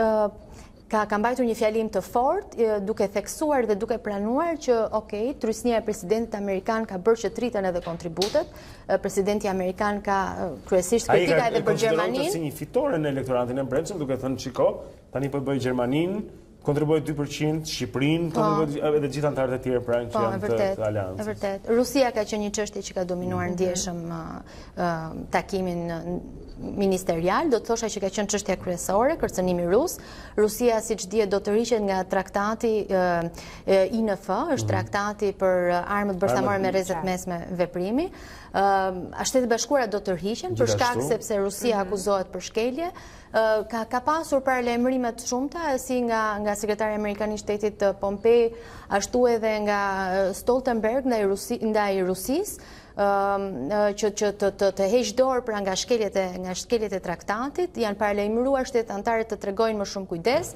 Është paralajmëruar një rritje e pranisë së NATO-s në detin e Zi, janë të vendosura për të mbështetur Ukrainën dhe Gjeorgjin përballë Rusisë. Kjo e bën Rusinë që zemërohet dhe më fort, pasi nuk e do Rusia zgjerimin në dorë NATO-s. Që ta kishim në këtë segmentin tonë edhe faktin që një komedian atje ka fituar raundin e parë të zgjedhjeve presidenciale, një komik, po themi një Ermal Mamaç i Ukrainës. Ndoshta pak më i sofistikuar në sensin politik. Një eksperiencë në politikë, do të thoja, dhe i cili nuk ka bërë asnjë ditë fushat, ka thyer të gjitha rregullat e fushatës, nuk ka mbajtur asnjë fjalim. Vendosi që të kandidonte në datën 1 dhjetor, 31 dhjetor, për vit të ri, i shkoi mendja dhe jemi në prill tani, ka fituar 30% kundrejt 17%. Gati dy fishin e presidentit Poroshenko. Do të shikojmë në balotazh. Do të shikojmë në balotazh, ka pasur zhvillime, po ndryshon, do thoja, politika në të gjithë botën po ndryshon, politika tradicionale po ja lë vendin të rinjve pa eksperiencë, edhe populistët po fuqizohen, do të thosha, dhe prandaj edhe ka më shumë sfida për të përballur. Po, është ajo që është. Ajo që është, po, naturisht po, dhe nuk e ndryshojmë dot. Mirë, Rosalba, faleminderit që ishe me ne. Faleminderit juve, kënaqësi. Shumë faleminderit, shumë informacion që vjen nga bota zonja e zotrinj për çdo të premte, kështu bëjmë një pasqyrim të këtyre ngjarjeve. Është e pamundur që të kamësh gjithandej Karakasi ka prapë mungesa drite dhe ujë, por ju mund të ndiqni gjatë programeve të A2 CNN, Rosalba çdo ditë ka raportime të ndryshme nga bota. Tani do të lidhemi edhe një herë me redaksin e lajmeve, ku është kolegu ynë Erion Dushi, që na pret për flashin e dytë informativ. Faleminderit. Mirëmëngjes sërish. Mirëmëngjes. Ish kryetari i grupit parlamentar të Lëvizjes Socialiste për Integrim Petrit Vasili në një deklaratë për media denoncoi dëmin që i kanë shkaktuar shtetit largimet nga administrata. Sipas Vasilit, dëmi ka rritur në 102 milion euro në 5 vjet, ndërkohë që profesionistët në administratë janë zëvendësuar me militantë. Do doja të kisha patjetër edhe vëmendje në të veçantë të përfaqësuesve të Bashkimit Evropian në Tiranë, të cilët jo pak herë kanë duar trokitur në mënyrë të padrejtë, në mënyrë të pavërtetë, gjoja e curin përpara të administratës publike dhe zbatimit të ligjit të shërbimit civil. Kujtoj shqiptarëve që Bashkimi Evropian ka financuar plot 32 milion euro për administratën publike dhe konsolidimin e saj. Lulzim Basha konfirmoi se ishte thirrur në Gjermani nga përfaqësues të Bundestagut dhe të kancelares Merkel për të diskutuar mbi mundësitë e zgjidhjes së krizës politike. Basha nuk u tërhoq nga kushti kryesor i opozitës, largimi i kësaj qeverie dhe krijimi një qeverie tranzitore, por theksin e deklaratës së tij e vuri në ndëshkimin e zyrtarëve të lartë që janë të përfshirë në vjedhjen e votave. Kreu i Demokratëve tha se kushti i opozitës për të qenë pjesë e zgjedhjeve lokale është dalja para drejtësisë e kokave të dosjes 339. Qeveria ka marrë masat për të zgjidhur ngërçin e krijuar nga ndryshimi i skemës së rimbursimit për fermerët që i detyroi të dalin në protesta, duke derdhur qumshtin në rrugë. Në mbledhjen e fundit të qeverisë, u vendos të caktohet një masë kompensimi prej 10 lekë për çdo litër qumësht të shitur te grumbulluesit. Kjo nismë do t'i kushtoj buxhetit të shtetit rreth 84 milion lekë, ndërsa Ministria e Bujqësisë pret që të ndihmojë dhe në formalizimin e fermerëve blegtoral. Shtetet e Bashkuara të Amerikës i kanë dhuruar forcave të armatosura shqiptare 37 mjete të blinduara të afta për të bërë ballë sulmeve apo pritave me mina. Në ceremoninë e marrjes në dorëzim të mjeteve ishin të pranishëm Ministrja e Mbrojtjes Olta Xhaçka dhe e dërguara me punë e ambasadës së SBA-s në vendin ton Leila Moses Wans. Për te simbolikës së dhurimit këto mjete duket se forcojnë më tej kapacitetet operacionale jo vetëm të forcave të armatosura shqiptare, por edhe të aleancës së NATO-s. Në Serbi ndërkohë vijojnë protestat e opozitës ndaj qeverisë dhe presidentit Aleksandar Vučić, mbështetës të Aleancës për Serbinë të drejtuar nga Boško Obradović, tentuan të hynin me forcë në godinën e ambasadës së qytetit të Beogradit, por ata u ndaluan nga punonjësit femra të këtij institucioni, të cilat bllokuan hyrjen. Situata u tensionua dhe ndaj punonjësve u dërguan fyerje të ndryshme nga protestuesit. Ngjarja u dënua ashpër edhe nga presidenti Vučić. Ishte gjithçka mbi informacionin. Faleminderit për vëmendje dhe mirupafsh. Faleminderit Erion për informacionet që na dhe, ndërkohë që ne do të ecim më tej me informacionet tona, momenti për të marrë dhe për të hedhur një tjetër vështrim për sa takon situatës meteorologjike tani më në Europë. Doja vetëm të kujtoja se kemi një pyetje për ju zënë zotrinj, është një pyetje në prag të fundjavës, siç duke ardhur dhe pyetëm në cilin vend apo qytet të Shqipërisë do të kalohej fundjava më e bukur sipas jush, edhe përvojave tuaja, na shkruani dhe na e komentoni në faqen tonë Facebook. E gjeni tek A2 nëse kërkonin ballinën. Po, do t'i lexojmë mbas pak edhe disa prej përgjigjeve. Tanja, përshëndetje sërish. Përshëndetje sërish, le të flasim për kontinentin evropian, pasi informacioni për Europën në këtë fundjavë është shumë interesant. Kanë filluar rreshtet e dëborës për 2 ditëve në zonën e Alpëve, ashtu siç kemi thënë dhe neve çdo ditë këtu në A2. Ndërkohë, fundjava sot vijon të ketë rreshi në zonat jugore dhe më pak në veri perëndim të Europës, duke përfshirë dhe gadishullin e Ballkanit. Pra, rreshtet janë të lokalizuara kryesisht nga gadishulli iberik deri në gadishullin e Ballkanit, duke përfshirë dhe një pjesë të pellgut të detit të zi, ndërkohë pjesa tjetër përjashtuar zonën e Alpëve që mbetet me rreshje dëbore edhe gjatë ditës së sotme dhe nesër. Pjesa tjetër e Europës është kryesisht me kthjellime dhe vranësira kalimtare, këto kryesisht në zonat qendrore. Dita e shtunë, sjellim fuqizim të vranësire sërish në zonat jugore të Europës, presim rreshje dëbore, theksoj, presim rreshje dëbore në pjesën më të madhe të gadishullit iberik, pra Spanja me rreshje dhe Portugalia me rreshje dëbore gjatë ditës së shtunë, kryesisht rreshjet e dëborës në veri dhe një pjesë të madhe të qendrës së gadishullit iberik, pjesa tjetër jugore, sigurisht vjen me rreshje shiu, edhe Mezeu do të mbetet me shira, duke përfshirë dhe kryesisht lokalizuar në Mezeun qendror, duke përfshirë pjesën më të madhe të brigjeve të Ballkanit, duke përfshirë këtu dhe territorin shqiptar, ndërkohë dita e diel sërish fuqizon vranësirat në pjesën më të madhe të kontinentit evropian dhe në 85% të kontinentit priten rreshje shiu dhe dëbore. Dëbora në zonat e larta edhe në zonat jugore, pra në gadishullin iberik, sigurisht në zonat qendrore do të kemi rreshje të pakta të izoluara dhe kryesisht dëbori pasi ka rënje të temperaturave, ndërkohë vijon dominimi vranësirave dhe rreshjeve në pellgun e Mesdheut, nga brigjet perëndimore të tij deri në brigjet e Izraelit. Për sa i përket temperaturave, sot ka një rënje të temperaturave në zonat perëndimore dhe një pjesë e madhe të Mesdheut, ndërkohë Mezeu qendror, e gjithë lindja dhe pjesa më e madhe e qendrës dhe veriu mbeten në temperatura relativisht lartë dhe gjatë ditës së sotme, ndërkohë nesër kjo masë ajrore e freskët që përfshin që sot gadishullin iberik zhvendoset gradualisht në një pjesë madhe të Mesdheut. Megjithatë, edhe gjatë fundjavës, pjesa më e madhe e Europës, kjo ngjyra pak më qelur në hartë, do vijojë me temperatura relativisht të larta, vetëm ekstremi veri lindor dhe perëndimi dhe një pjesë e Mesdheut. Ky është informacioni për rajonet dhe për kontinentin, ndërkohë shkurtimisht një fjali për territorin shqiptar gjatë fundjavës. Pritet përmirësimi i motit për orët në vijim gjatë ditës së sotme, por kemi sërish fuqizim të vranësirave në mbrëmje dhe gjatë natës duke gjeneruar shira të dobët, e theksoj. E shtuna ka shira të pak dhe në zonat të izoluara në territorin shqiptar, ndërkohë dita e diel vijon me kthjellim me vranësira, vonë pas dite presim sërish një tjetër sistem me vranësira dhe me rreshje shiu në territorin shqiptar, por theksoj për pjesën e ditëshën e parë megjithëse vranësirat dhe shirat do të jenë mjaft prezente, sasitë e tyre do të jenë të pakta, thuajse të pa përfillshme. Ky është informacioni i plotë edhe për territorin shqiptar gjatë fundjavës. Faleminderit Tanja. Okej, ja ku e morëm vesh pra edhe parashikimin e fundit për motin për ditën e sotme zënë zotrin në rajon dhe në Evropë, gjithashtu edhe për Shqipërinë, por do të shikojmë tani trafikun në këto çaste. Është një mëngjes i cili nga ç'po kuptojmë është i rënduar nga trafiku dhe harta e Google e tregon pikërisht këtë. Do të shikoni se rrethrotëllimi i shqiponjës në atë zonë të qytetit dhe në kalimin Kamës zënë zotrin në skajin majtas lart të ekranit është i ngadalësuar atje.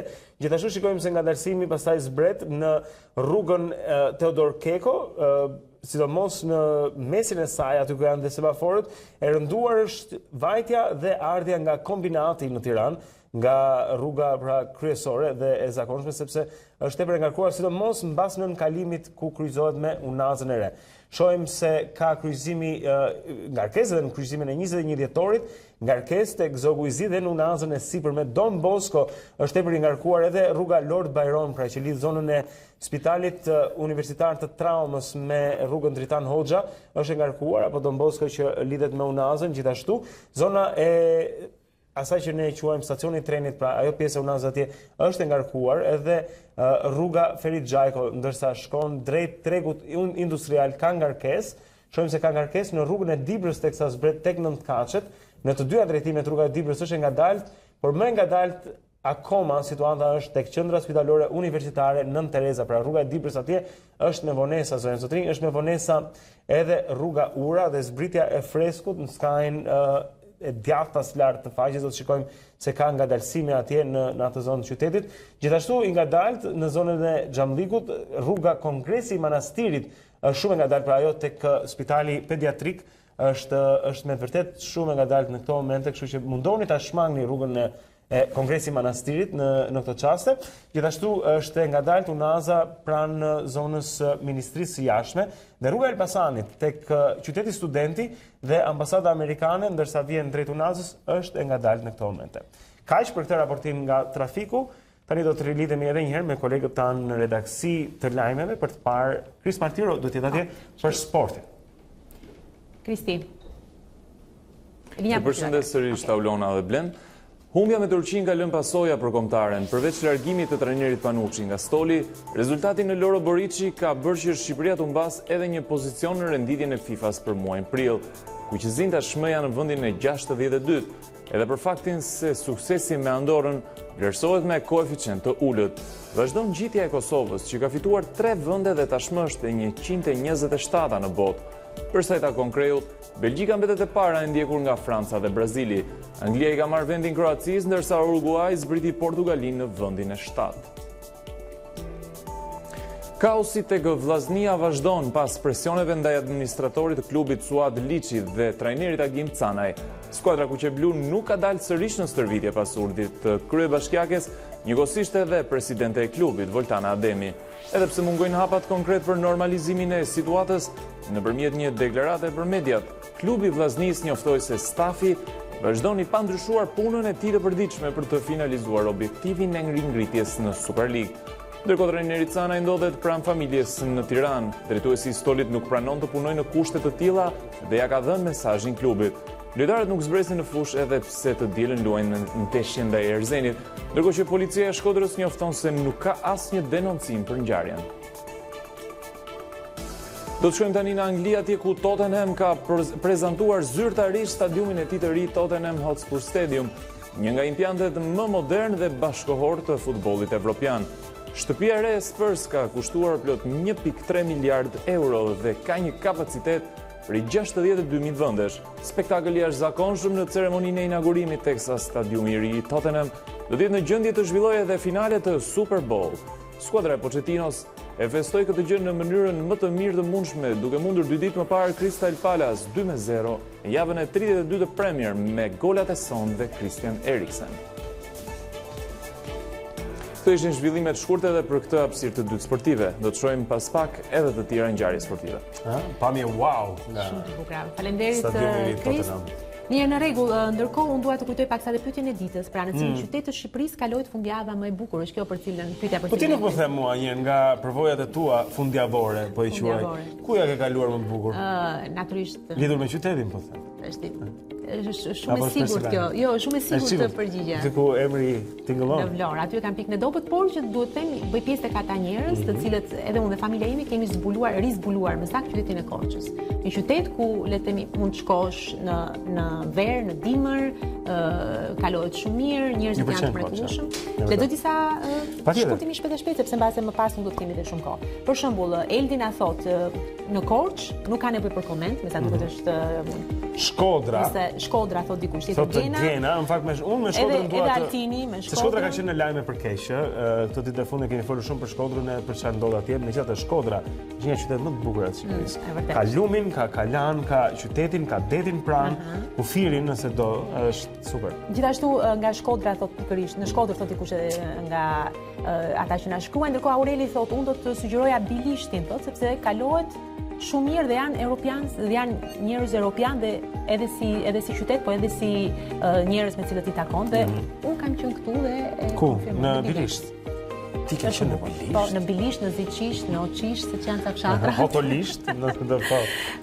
Okej, Shkëlzeni thotë që mua do të pëlqente të shkoja në Berac, kam qenë që kur jam larguar nga Shqipëria dhe do doja që ta rivizitoja këtë qytet që më ka pëlqyer gjithmonë dhe që është qytet shumë i bukur edhe atje. Pastaj është Eno që thotë që është shumë bukur të shkosh në Vlorë sepse atje ngjen detin, malin dhe gjithçka të bukur. Vlora është duke përjetuar një moment shumë simpatik tani me Atë anës detit, apo? Po, lungomare. Lungomare, si që thonë ndryshe, që ka mbaruar tash i ka dhënë shumë formë edhe frymarrje, është tash bukur.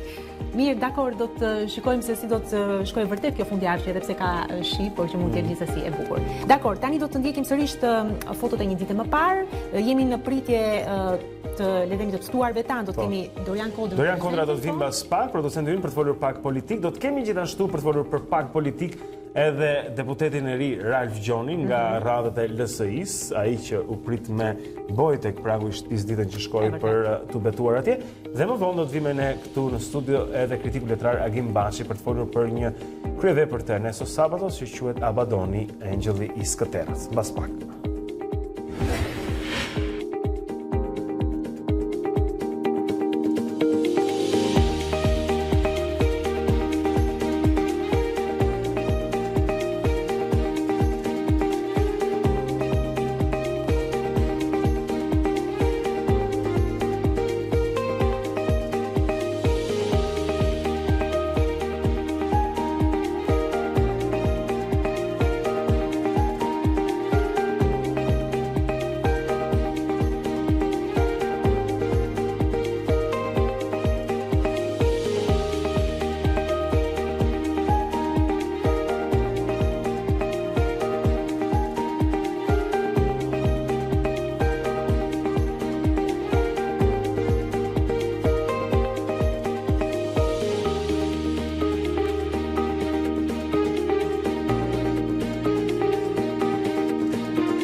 Kthehemi në program tani për të folur pak për politikën gjatë kësaj jave. Do të bëjmë një përmbledhje, po e themi të disa prej temave, situatave që janë krijuar në politikën shqiptare bashkë me producentin ton Dorian Kodra. Dori, mirëmëngjes. Mirëmëngjes. Mirëmëngjes Dor.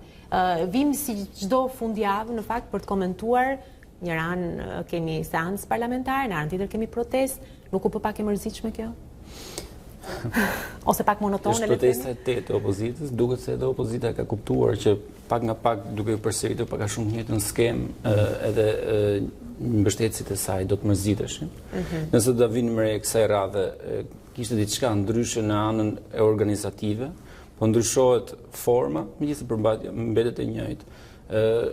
Kishte shumë të rinj që flistin në protestë. Nuk folën deputet, po themi tradicional, edhe figura të njohura të partive. Tashmë njëra pas tjetrës protestat i kanë konsumuar edhe disi figurat e Partisë Demokratike, edhe mungesa e Lulzim Bashës vetë në këtë protestë bënte diçka rutinë. Edhe i Sali Berishës mos ka po. Edhe i Berishës, po. Ndërkohë që Basha ishte në Berlin për Berishën nuk kishte sqarime pse mungoi. Gjithsesi fakti që opozita po kërkon të ndryshojë diçka në formë, po përpiqet të nxjerrë studentët kësaj radhe diçka tjetër herës tjetër. Lëvizjet që bën herë në drejtorinë e policisë apo herë lëvizjet për rreth kryeministrisë tregojnë që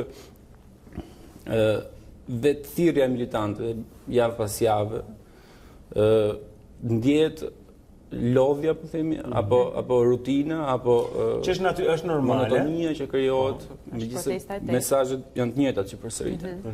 Unë po vëreja redori në mediat ndërkombëtare, ky ishte një shkrim ndoshta nga në mos gaboj, ndoshta Associated Press, dhe titulli ishte që protestat e opozitës mbledhin më pak mbështetës. Edhe ky ishte titulli i madh, bëri përshtypje që edhe shtypi ndërkombëtar pra po fokusohet tek kjo pikë.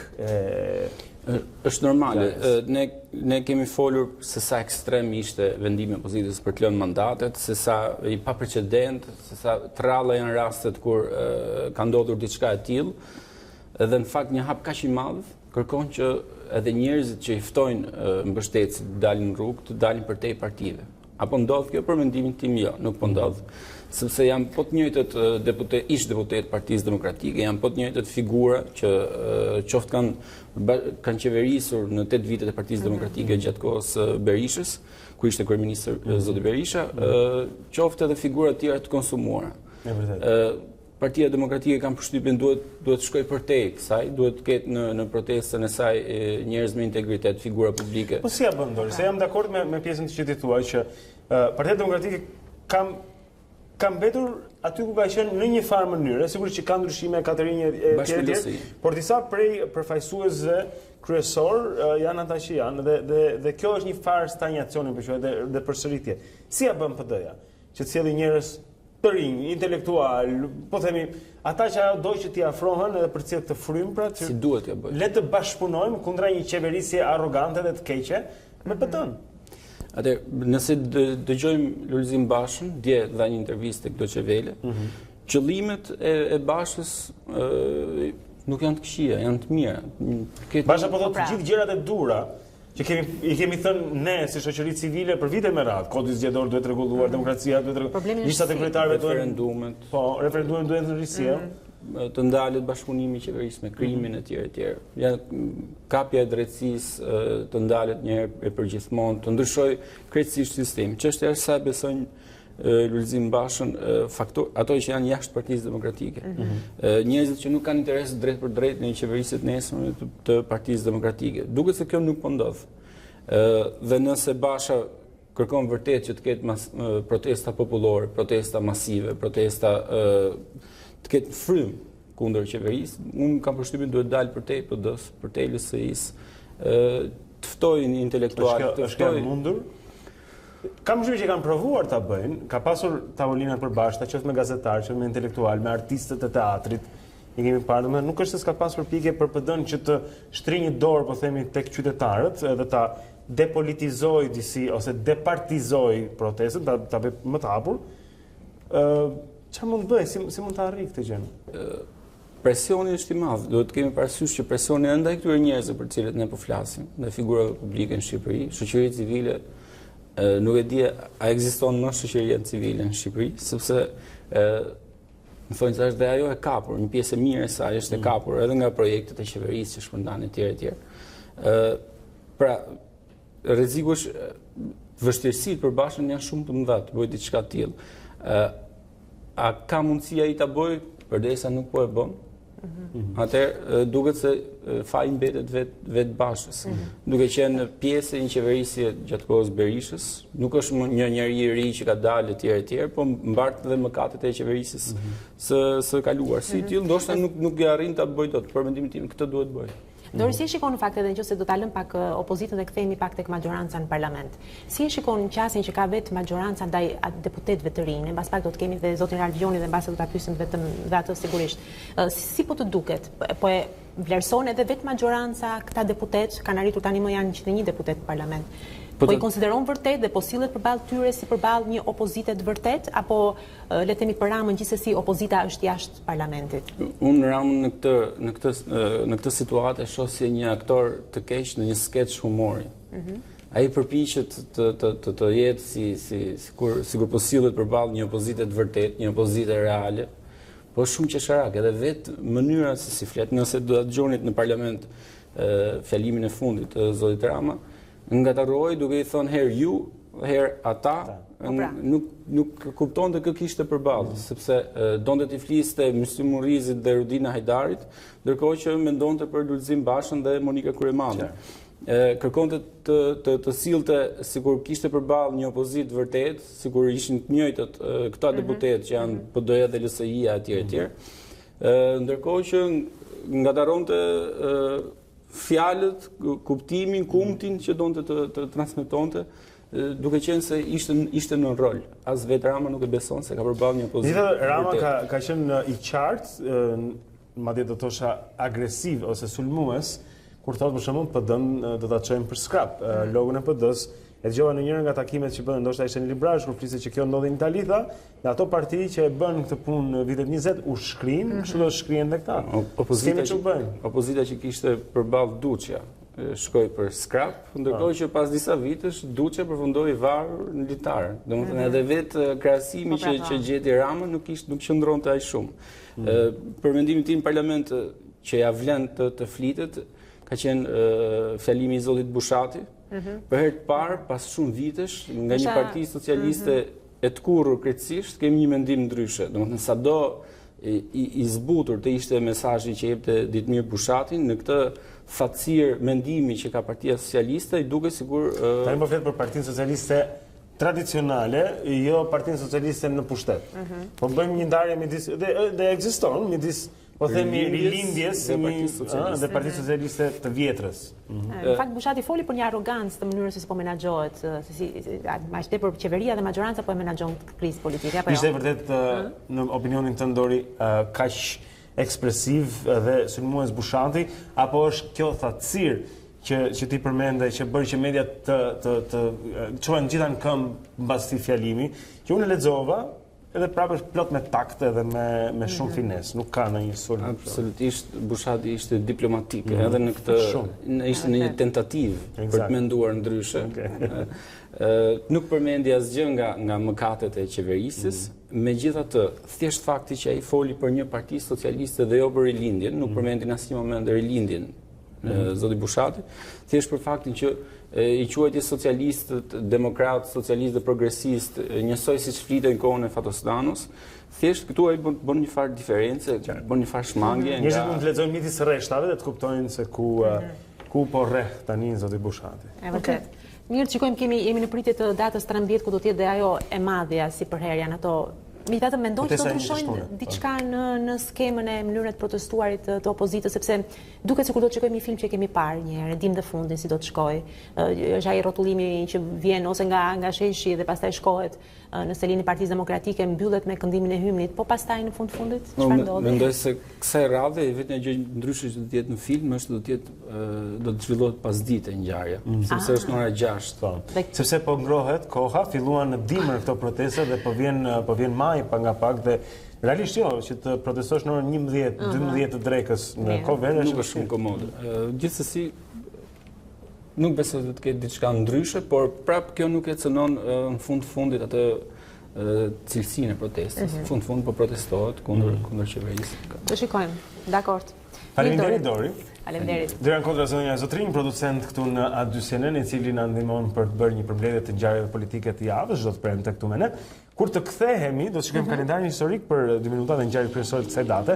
Do të kemi këtu në studio deputetin e LSI-s, Dita Jonë, i cili sapo ka marrë mandatin 2 javë më parë, do ta pyesim Ralfin mbi ç'plane ka edhe çdo ai që të arrijë, ç'objektive pra, si deputet i Kuvendit të Shqipërisë. 1869, në New York, u nda nga jeta në moshën 109 vjeçare, Daniel Beckman, ushtari i fundit i luftës amerikane për pavarësi. Më 14 shkurt të vitit 1867, Kongresi i Shteteve të Bashkuara miratoi një akt të veçantë për t'i dhënë Beckman një pension. Ky akt ishte i nevojshëm për shkak se Beckman nuk mund të provonte se kishte marrë pjesë në luftë, pasi të gjithë dëshmitarët kishin vdekur. 1955, Winston Churchill jep dorëheqjen nga posti i kryeministrit britanik dhe Anthony Eden zë vendin e tij. Churchill kishte pësuar një goditje të rëndë në tru në qershor të vitit 53, që i preku atij aftësinë për të folur dhe ecur. I vetëdijshëm se ishte ngadalësuar si fizikisht dhe mendërisht, Churchill doli në pension. 1994, u gjet pa jetë në banesën e tij në Seattle, Kurt Cobain, lideri i bandës së rockut Nirvana, e cila njohu suksesin botëror në fund të viteve 80.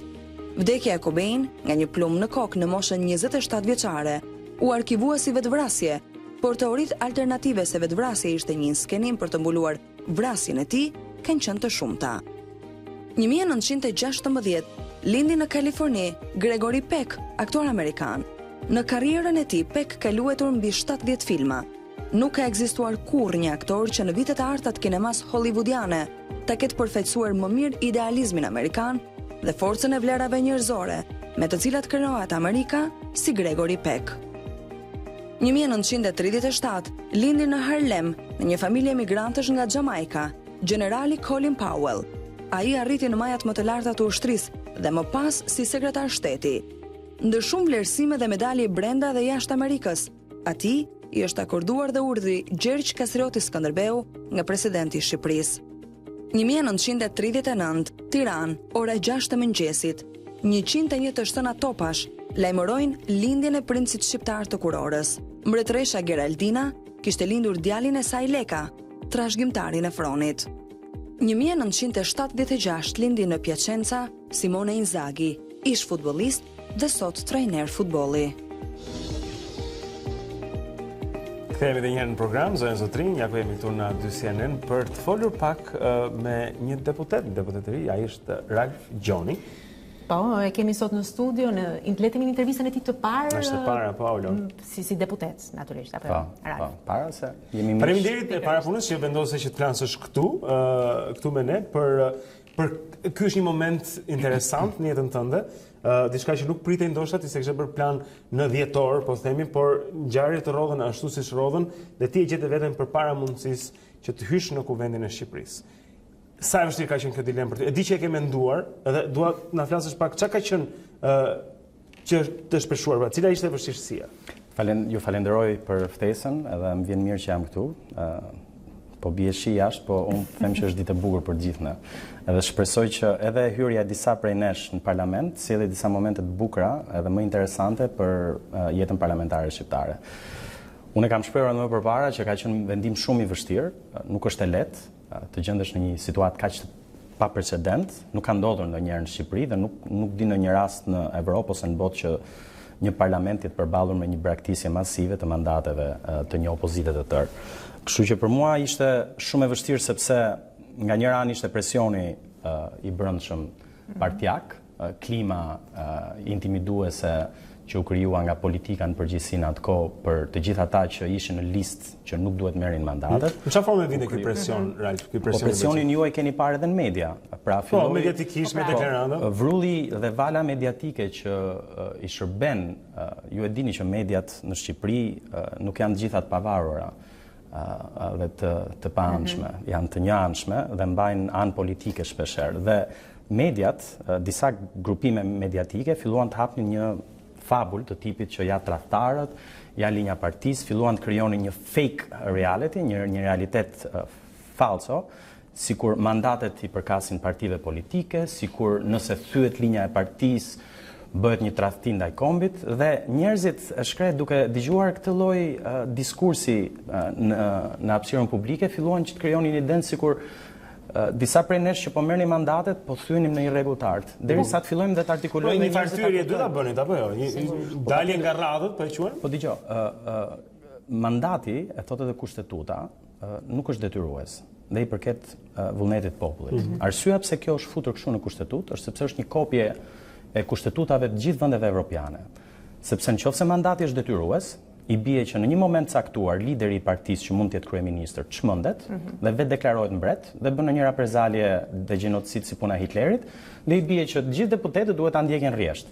Tani në të gjithë vendet demokratike perëndimore, mund të përmend Britaninë e Madhe, Francën, vendet nordike, gjithnjë ka deputet që nuk janë dakord me linjën e partisë. Prandaj ekziston edhe ajo chief whip, pra institucioni i kamzhikut të partisë, i cili mundohet që krijojë një lloj kompatibiliteti brenda grupit. Ralf, po kjo fakti që ti dole le të themi kundër rrymës së partisë apo jo, ata vendosën të djegin mandatet? Unë nuk besoj që kam dalë kundër rrymës së partisë. Dua ta sqaroj, jo, më duhet ta sqaroj këtë. Unë mendoj që nuk kam qenë dakord me linjën e leadershipit të partisë. Unë nuk besoj që shumica e antarëve apo edhe deputetëve të LSI-s kanë pasur dëshirë që të braktisnin mandatet. Nuk ka qenë në filozofinë politike të lëvizjes socialiste për integrim, bojkoti apo braktisja e parlamentit dhe institucioneve. Meqenëse doli tek leadershipi. Jo partia, por leadershipi i partisë. Unë nuk besoj që partia është një pronë private e 2 ose 3 individëve. Unë besoj që partia është një grupim njerëzish që grupohen rreth një kauze, rreth interesave të përbashkëta. A keni patur presion nga leadershipi i partisë së LSI-s? Jo, të drejtë për drejtë jo. Të drejtë për drejtë jo, por klima intimiduese që është krijuar prej disa javësh, deklaratat kërcënuese të tipit që janë mandate gjaku, që unë nuk e di ç'do të thotë mandate gjaku, sepse unë mandate gjaku atje bën, okay, e kuptoj, lloj kërcënimi në. Jo, po janë edhe mandate djerse, se nëse listat janë partijake, atëherë KQZ mund të shkojë një parti dhe të kërkojë një emër. Mos e di mua si individ apo. Për njerëzit që ndoshta nuk e din, ti ke punuar për zgjedhjet e kaluara? Patjetër, unë kam qenë kandidat në qarkun e Tiranës dhe nëse i referoheni edhe mediave, por edhe hapësirës time publike në Facebook dhe në rrjetet sociale, kam bërë një nga fushatat më agresive dhe më prezente mediatike të qarkut. Nuk është se ti ishe në Amerikë, po themi dhe të erdhën gjërat kështu dhe të erdhi ky mandat në prerë, ti ndjen që ke punuar për këtë mandat. Blendi, absurditeti i këtyre listave partjake dhe i sistemit të pakuptim të 2008-s të listave të mbyllura, është që kryetari i partisë vendos këtë dojë në fillim, por s'do të thotë që ata që janë në krye janë më të palodurit dhe punojnë më shumë. Dhe nuk do të thotë që ata që janë më poshtë në lista kanë më pak vlera. Se në fundit, nëse një parti më të motivuar ata lart sepse kanë më shumë gjansa që të arrijnë. Dhe vjen një pikë listës pastaj kur ti janë më pak të motivuar ata që janë lart, sepse ata kanë sigurt që futen. Okej, mund të jetë dembelizmi që ka litet nga absurditeti i këtyre listave të mbyllura. Megjithatë, në mos gaboj ditën e parë të hyrjes tënde në parlament, ishte ajo boja e famshme që qarkulloi gjithandej. Nuk ishte bojë, ishte prita tek pragu i shtëpisë. A mund ta tregosh si ndodhi atë ditë vërtet? Pra ti po zgjisi nga apartamenti, po dilje nga shtëpia. Boj është kur ti shkon në parlament dhe disa militantë të një grupimi politik të gjuajnë me ndonjë vezë apo me ndonjë domate apo me boj nga larg, rrugës apo në parlament.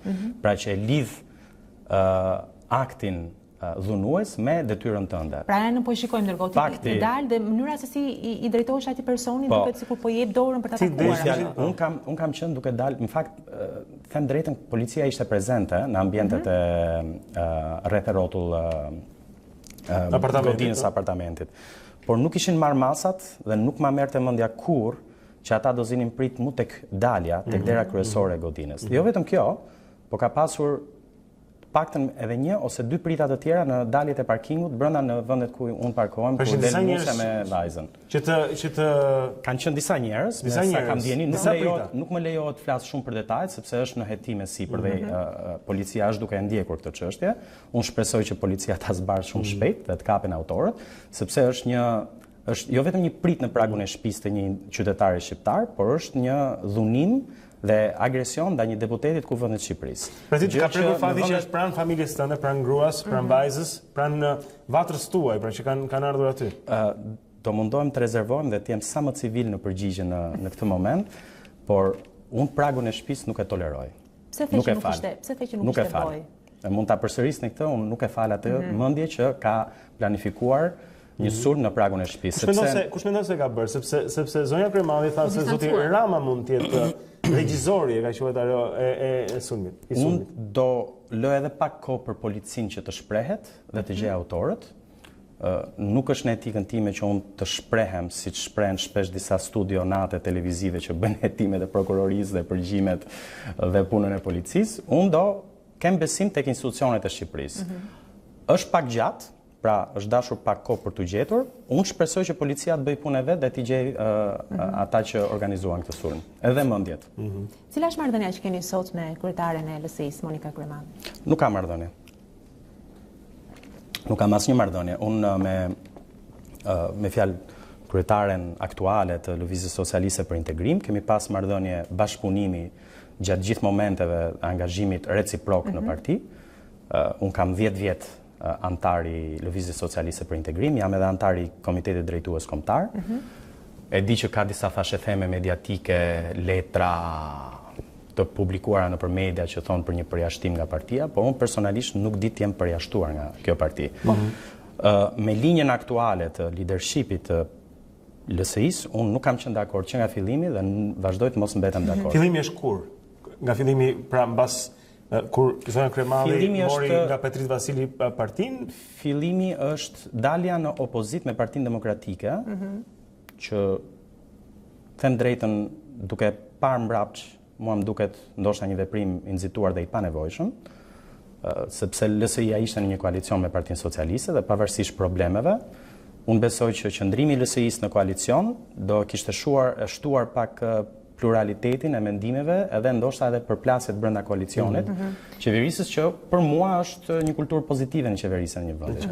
Mos ta linim pra këtë rilindje që qeverisi e vetme i lam edhe timonin, ai mori edhe tepsinë e mori komplet e grabiti me fjalë, edhe tani E vëmre që i e përgjigjur kryeministrit në fjalimin tënd, ndoshta ishte i parë në fortorën e kuvendit, kur ai tha edhe ju jeni si ata, ti përgjigje duke thënë jo ju jeni si ata, sepse ju keni bërë kodin po themi ndryshime kushtetuese 2008-s, listat e kryetarëve të tjerë. Kodin zgjedhor. Kodin zgjedhor, në një farë mënyrë që tani mbetet pa kodin e ndyrë zgjedhor.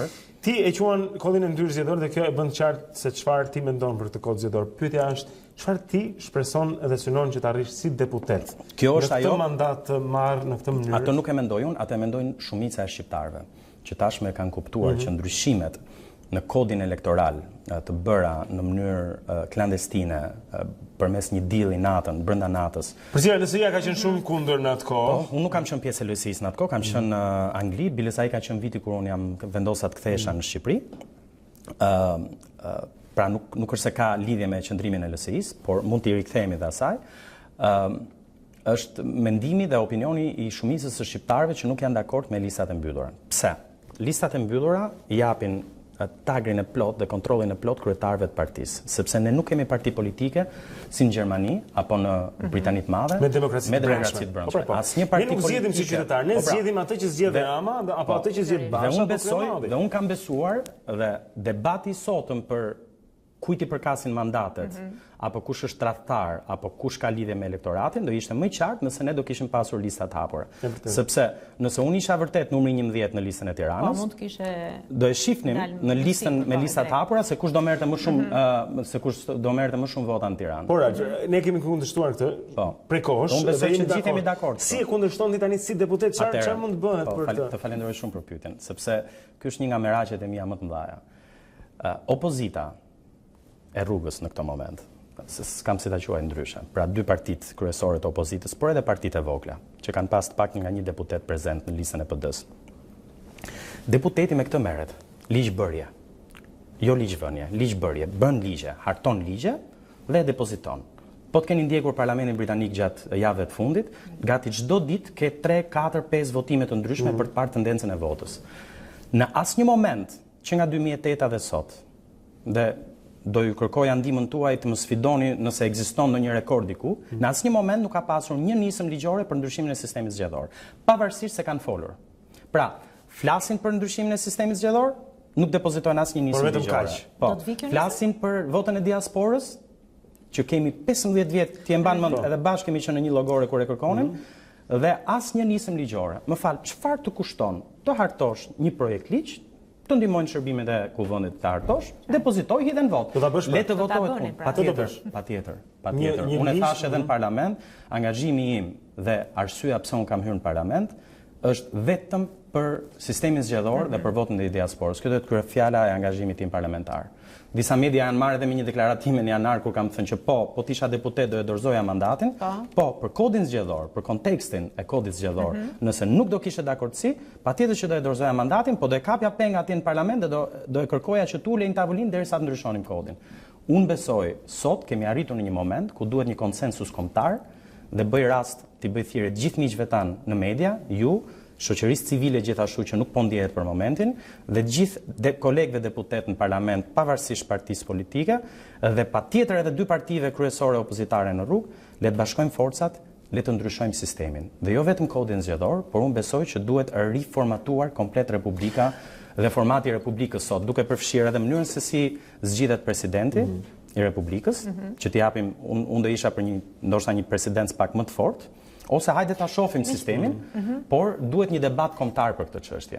Jo vetëm arnime estetike me rekomandime që janë të mira, por që nuk ndryshojnë gjë në cilësinë e zgjedhjeve dhe në përfaqësimin e votës. Ne jemi tek presidenti i Republikës, ju keni bashkëpunuar me të. Patjetër, unë kam qenë zëdhënës i Ministrisë së Jashtme, këshilltarit zotit Meta kur ka qenë ministri i Jashtëm. Si shikoni që ka mbajtur me situatën? Nuk e komentoj dot, sepse me fjalë, unë e kam shumë të vështirë për shkak se kam kaluar 9-10 vjet afërsisht në bashkëpunim të ngushtë me zotin Meta, nuk e komentoj dot, nuk e kuptova interpretimin e presidencës për sa i përket ligjshmërisë së mandateve të kuvendit.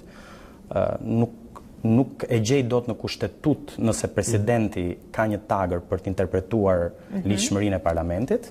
Por kjo është se drejta e tij ta interpretojnë. Në fundit gjykata kushtetuese që nuk ekziston është ajo që. Pastaj nuk keni marrëdhënie. Jo, nuk kemi marrëdhënie në kuptimin që me zotin Meta mbas 9 vjetësh bashkëpunimi të ngushtë edhe miqësor, bani kontakte. Me zonjën Kryemadhe kam pasur një kafe miqësore në shtator tetor të 2017-s, kur unë mbas marrjes së leadershipit nga zonja kryemadhe, kam dorëzuar sekretariatin ndërkombëtar, pra detyrën time si sekretar ndërkombëtar i partisë.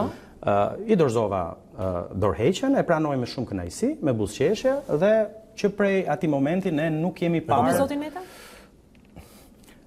Unë nuk kam pas asnjë komunikim me zotin Meta që nga zgjedhjet e 2017-s, asnjë komunikim direkt, përveç se mund të jemi shkëmbyer në largësi në ndonjë recepcion të ndonjë ambasade, por komunikim të drejt për drejt unë nuk kam pas që në qershor të 2017-s. E si e ndjen nga kjo mbas 9 vjetësh që ketë një shkëputje kaq drastike?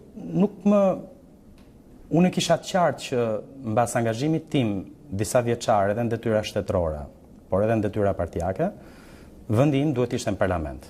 Këtë e ka ditur edhe zoti Meta, e ka ditur edhe zonja kryemadhe dhe e ka ditur edhe partia. Dhe unë besoja gjithmonë që vendi im duhet ishte në parlament. Dhe ishte edhe ambicia jote, po themi. Ju e dini këtë dhe gjithë miqt që më kanë qëndruar afër dhe ata që kanë bërë fushat me mua që sot më kanë inkurajuar që ta merrja mandatin e deputetit në kuvend, duke insistuar që ai mandat përfaqëson edhe djersën dhe punën e tyre gjatë fushatës. Unë besoja që vendi im ishte në parlament. Nuk e di se si e ka interpretuar zoti Meta këtë, duke më vënë mua të 11-in në listën e LSI-s. Kuptoj që mund të ketë panzur. Por nuk them drejtën, unë e kam mbyll atë kapitull në 2017 dhe unë pak i lënduar në moment të paktën. Këtë arrit ta lexoj. Unë jam i lënduar nga mungesa e iniciativës së LSI-s gjatë gjithë këtyre viteve në pushtet për të depozituar një nismë ligjore për të ndryshuar sistemin zgjedhor. Pra thash që do i kthehesha atij momenti të grevës. Shpresoj që ta bësh këtë nismë. Do e bëj. Ju siguroj. Po shpresoj të na ndihmoni se jemi një grup atje. Po, patjetër. Një merak të fundit fare është folur gjithmonë për, sidomos për ju deputetët që keni pranuar të merrni mandate, që mbrapa jush janë gjithmonë ata ndërkombëtarët që u këshillojnë, që ju kanë insistuar që u të merrni mandatet për të. Unë do thosha edhe unë një pyetje, po kjo është pyetja që kisha unë, kështu që tash i vërtetë ju kanë këshilluar ndërkombëtarët? Shkurtimisht. Po jo, ju kanë ndikuar. E para punës, Blendi ti e di shumë mirë, nuk ekziston termi ndërkombëtar, pra nuk ka një term, një bashkësi kompakte ndërkombëtarësh. Ekzistojnë diplomat, individ, përfaqësues të ndryshëm, me detyra të ndryshme të vendeve të ndryshme. Patjetër, miqt e mi personal ndërkombëtar në Bruksel, në Washington, në Berlin, në Londër, më kanë inkurajuar në nivel personal që jo që ta marr mandatin, sepse ata janë kaq etik dhe profesionistë sa mos të futen në çështje të brendshme, sidomos kur vjen puna për një vendimarrje e tillë të vështirë, por kanë qenë tepër të qartë që kultura perëndimore nuk pranon lëshimin e mandatit në masë. Dhe vendimi për ta marrë këtë mandat dhe për të qenë në parlament do ketë vetëm mbështetje nga perëndimi. Ky ka qenë mesazhi i qartë nga të gjithë miqtë e mi ndërkombëtar. Shkëlqysh. Shumë mirë. Mirë.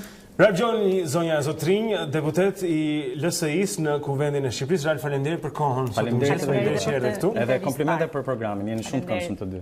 Jemi pritur sa herë të kesh nevojë. Faleminderit. Mirë. Tani është momenti për pak publicitet, do të rikthejmë, do të flasim për letërsi më pas.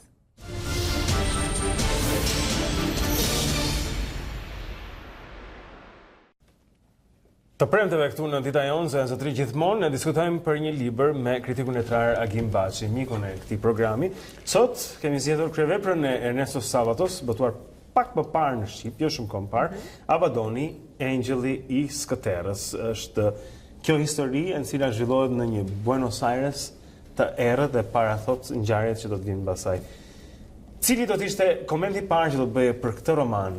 Gjimi që e kanë konsideruar si më të mirin e Ernesto Sabatos.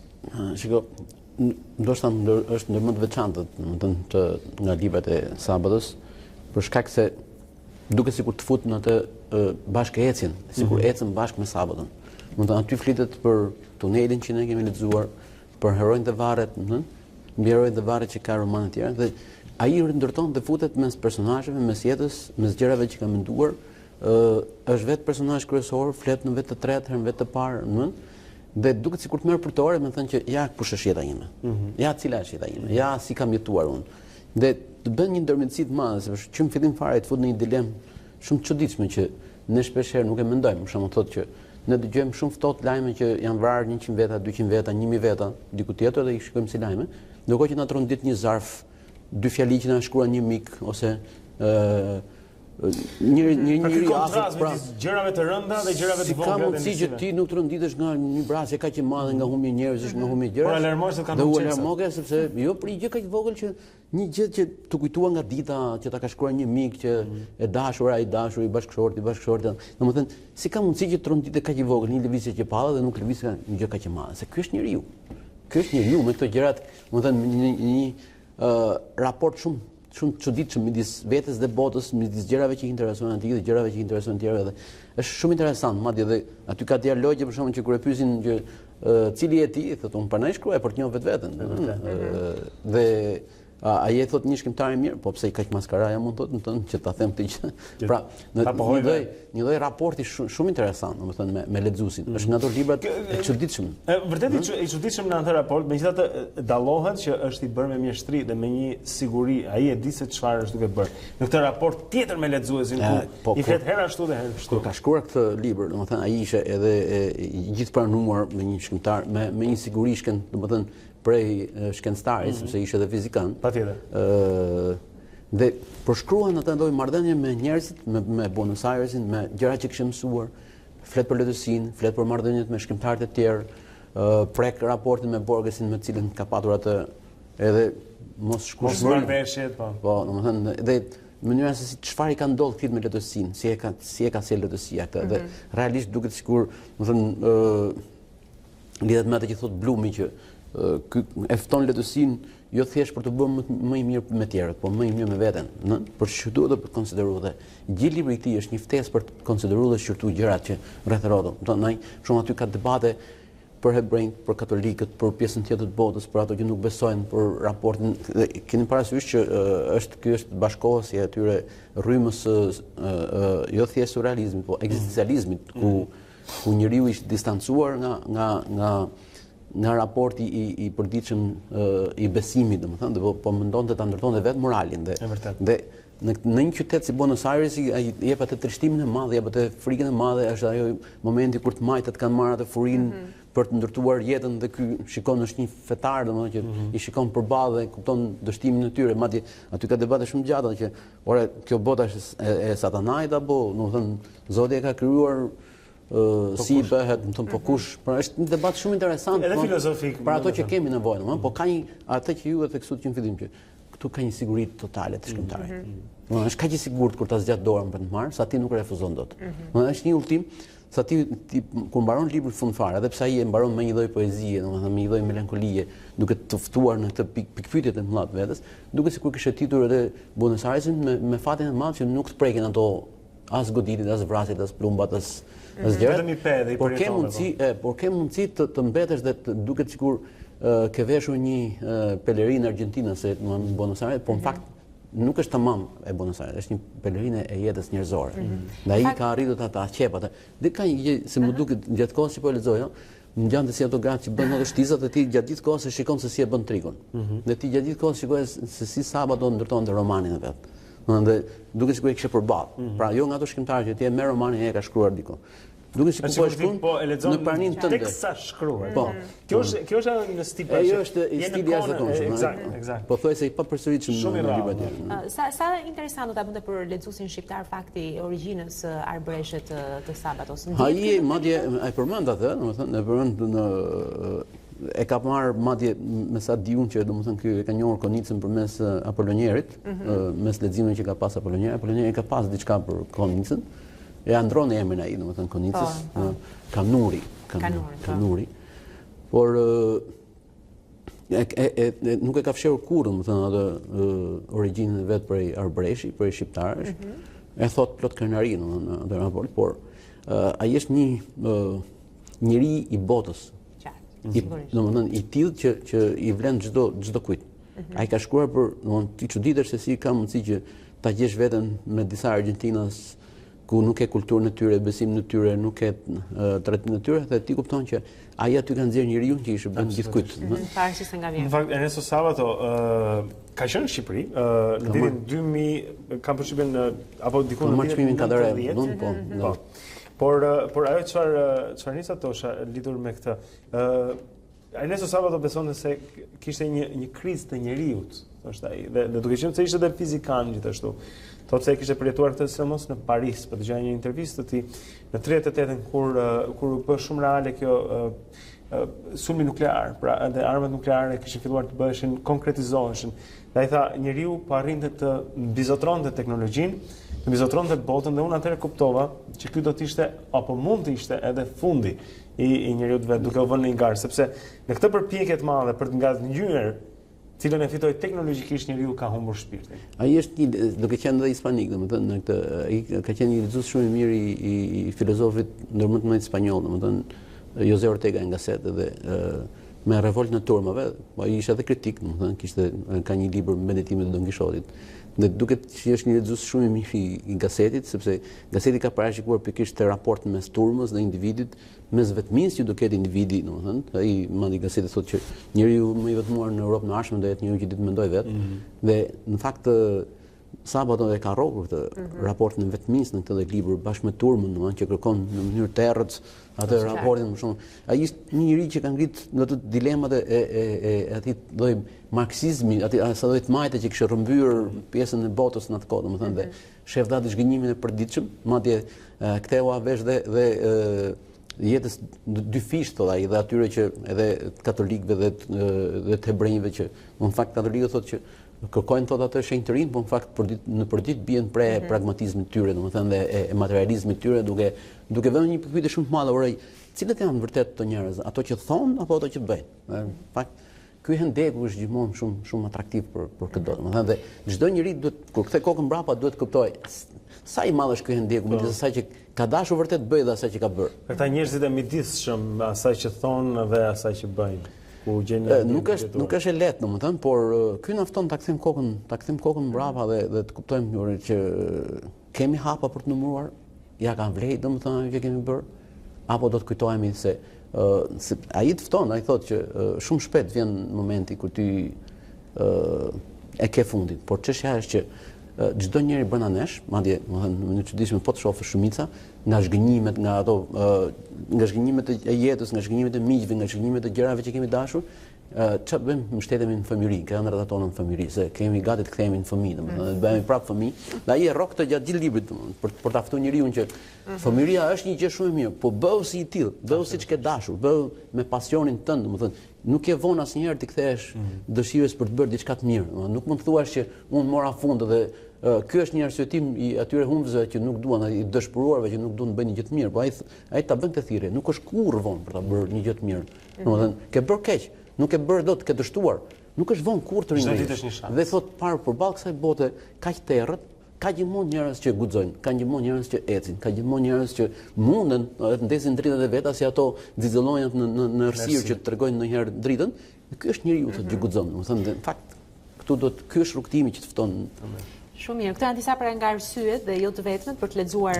Është kaq libri i madh sa mund të thoni arsye pafund, domethënë, por e di, por gjithsesi është libri i madh me të gjitha kuptimet, jo thjesht për faqet. I mbushur me urtësi dhe përvoja jetësore të një burri shumë të mençur siç ishte Ernesto Sabato. Ju ftojmë për ta lexoni këtë bashkë me Agim Bashin, Abadoni, Angeli Skaterës e gjeni në libri pranë jush. Kaq për sot. Faleminderit zoti Bashi. Zonja Zotrin ka qenë një premte e ngjeshur këtu në Dita Jonë, por kemi mbritur në fund të kësaj jave. Sigurisht ishte një javë e ngjeshur me mjaft informacione, të ftuar, diçka që kishim përgatitur për ju. E tillë do të jetë java që presim të vi. Gjithsesi ju shihoni fundjavën tuaj, do ta bëjmë edhe ne dhe ju lëm takim në orën 7, do të jeni këtu të pritur si çdo ditë. Mirupafshim.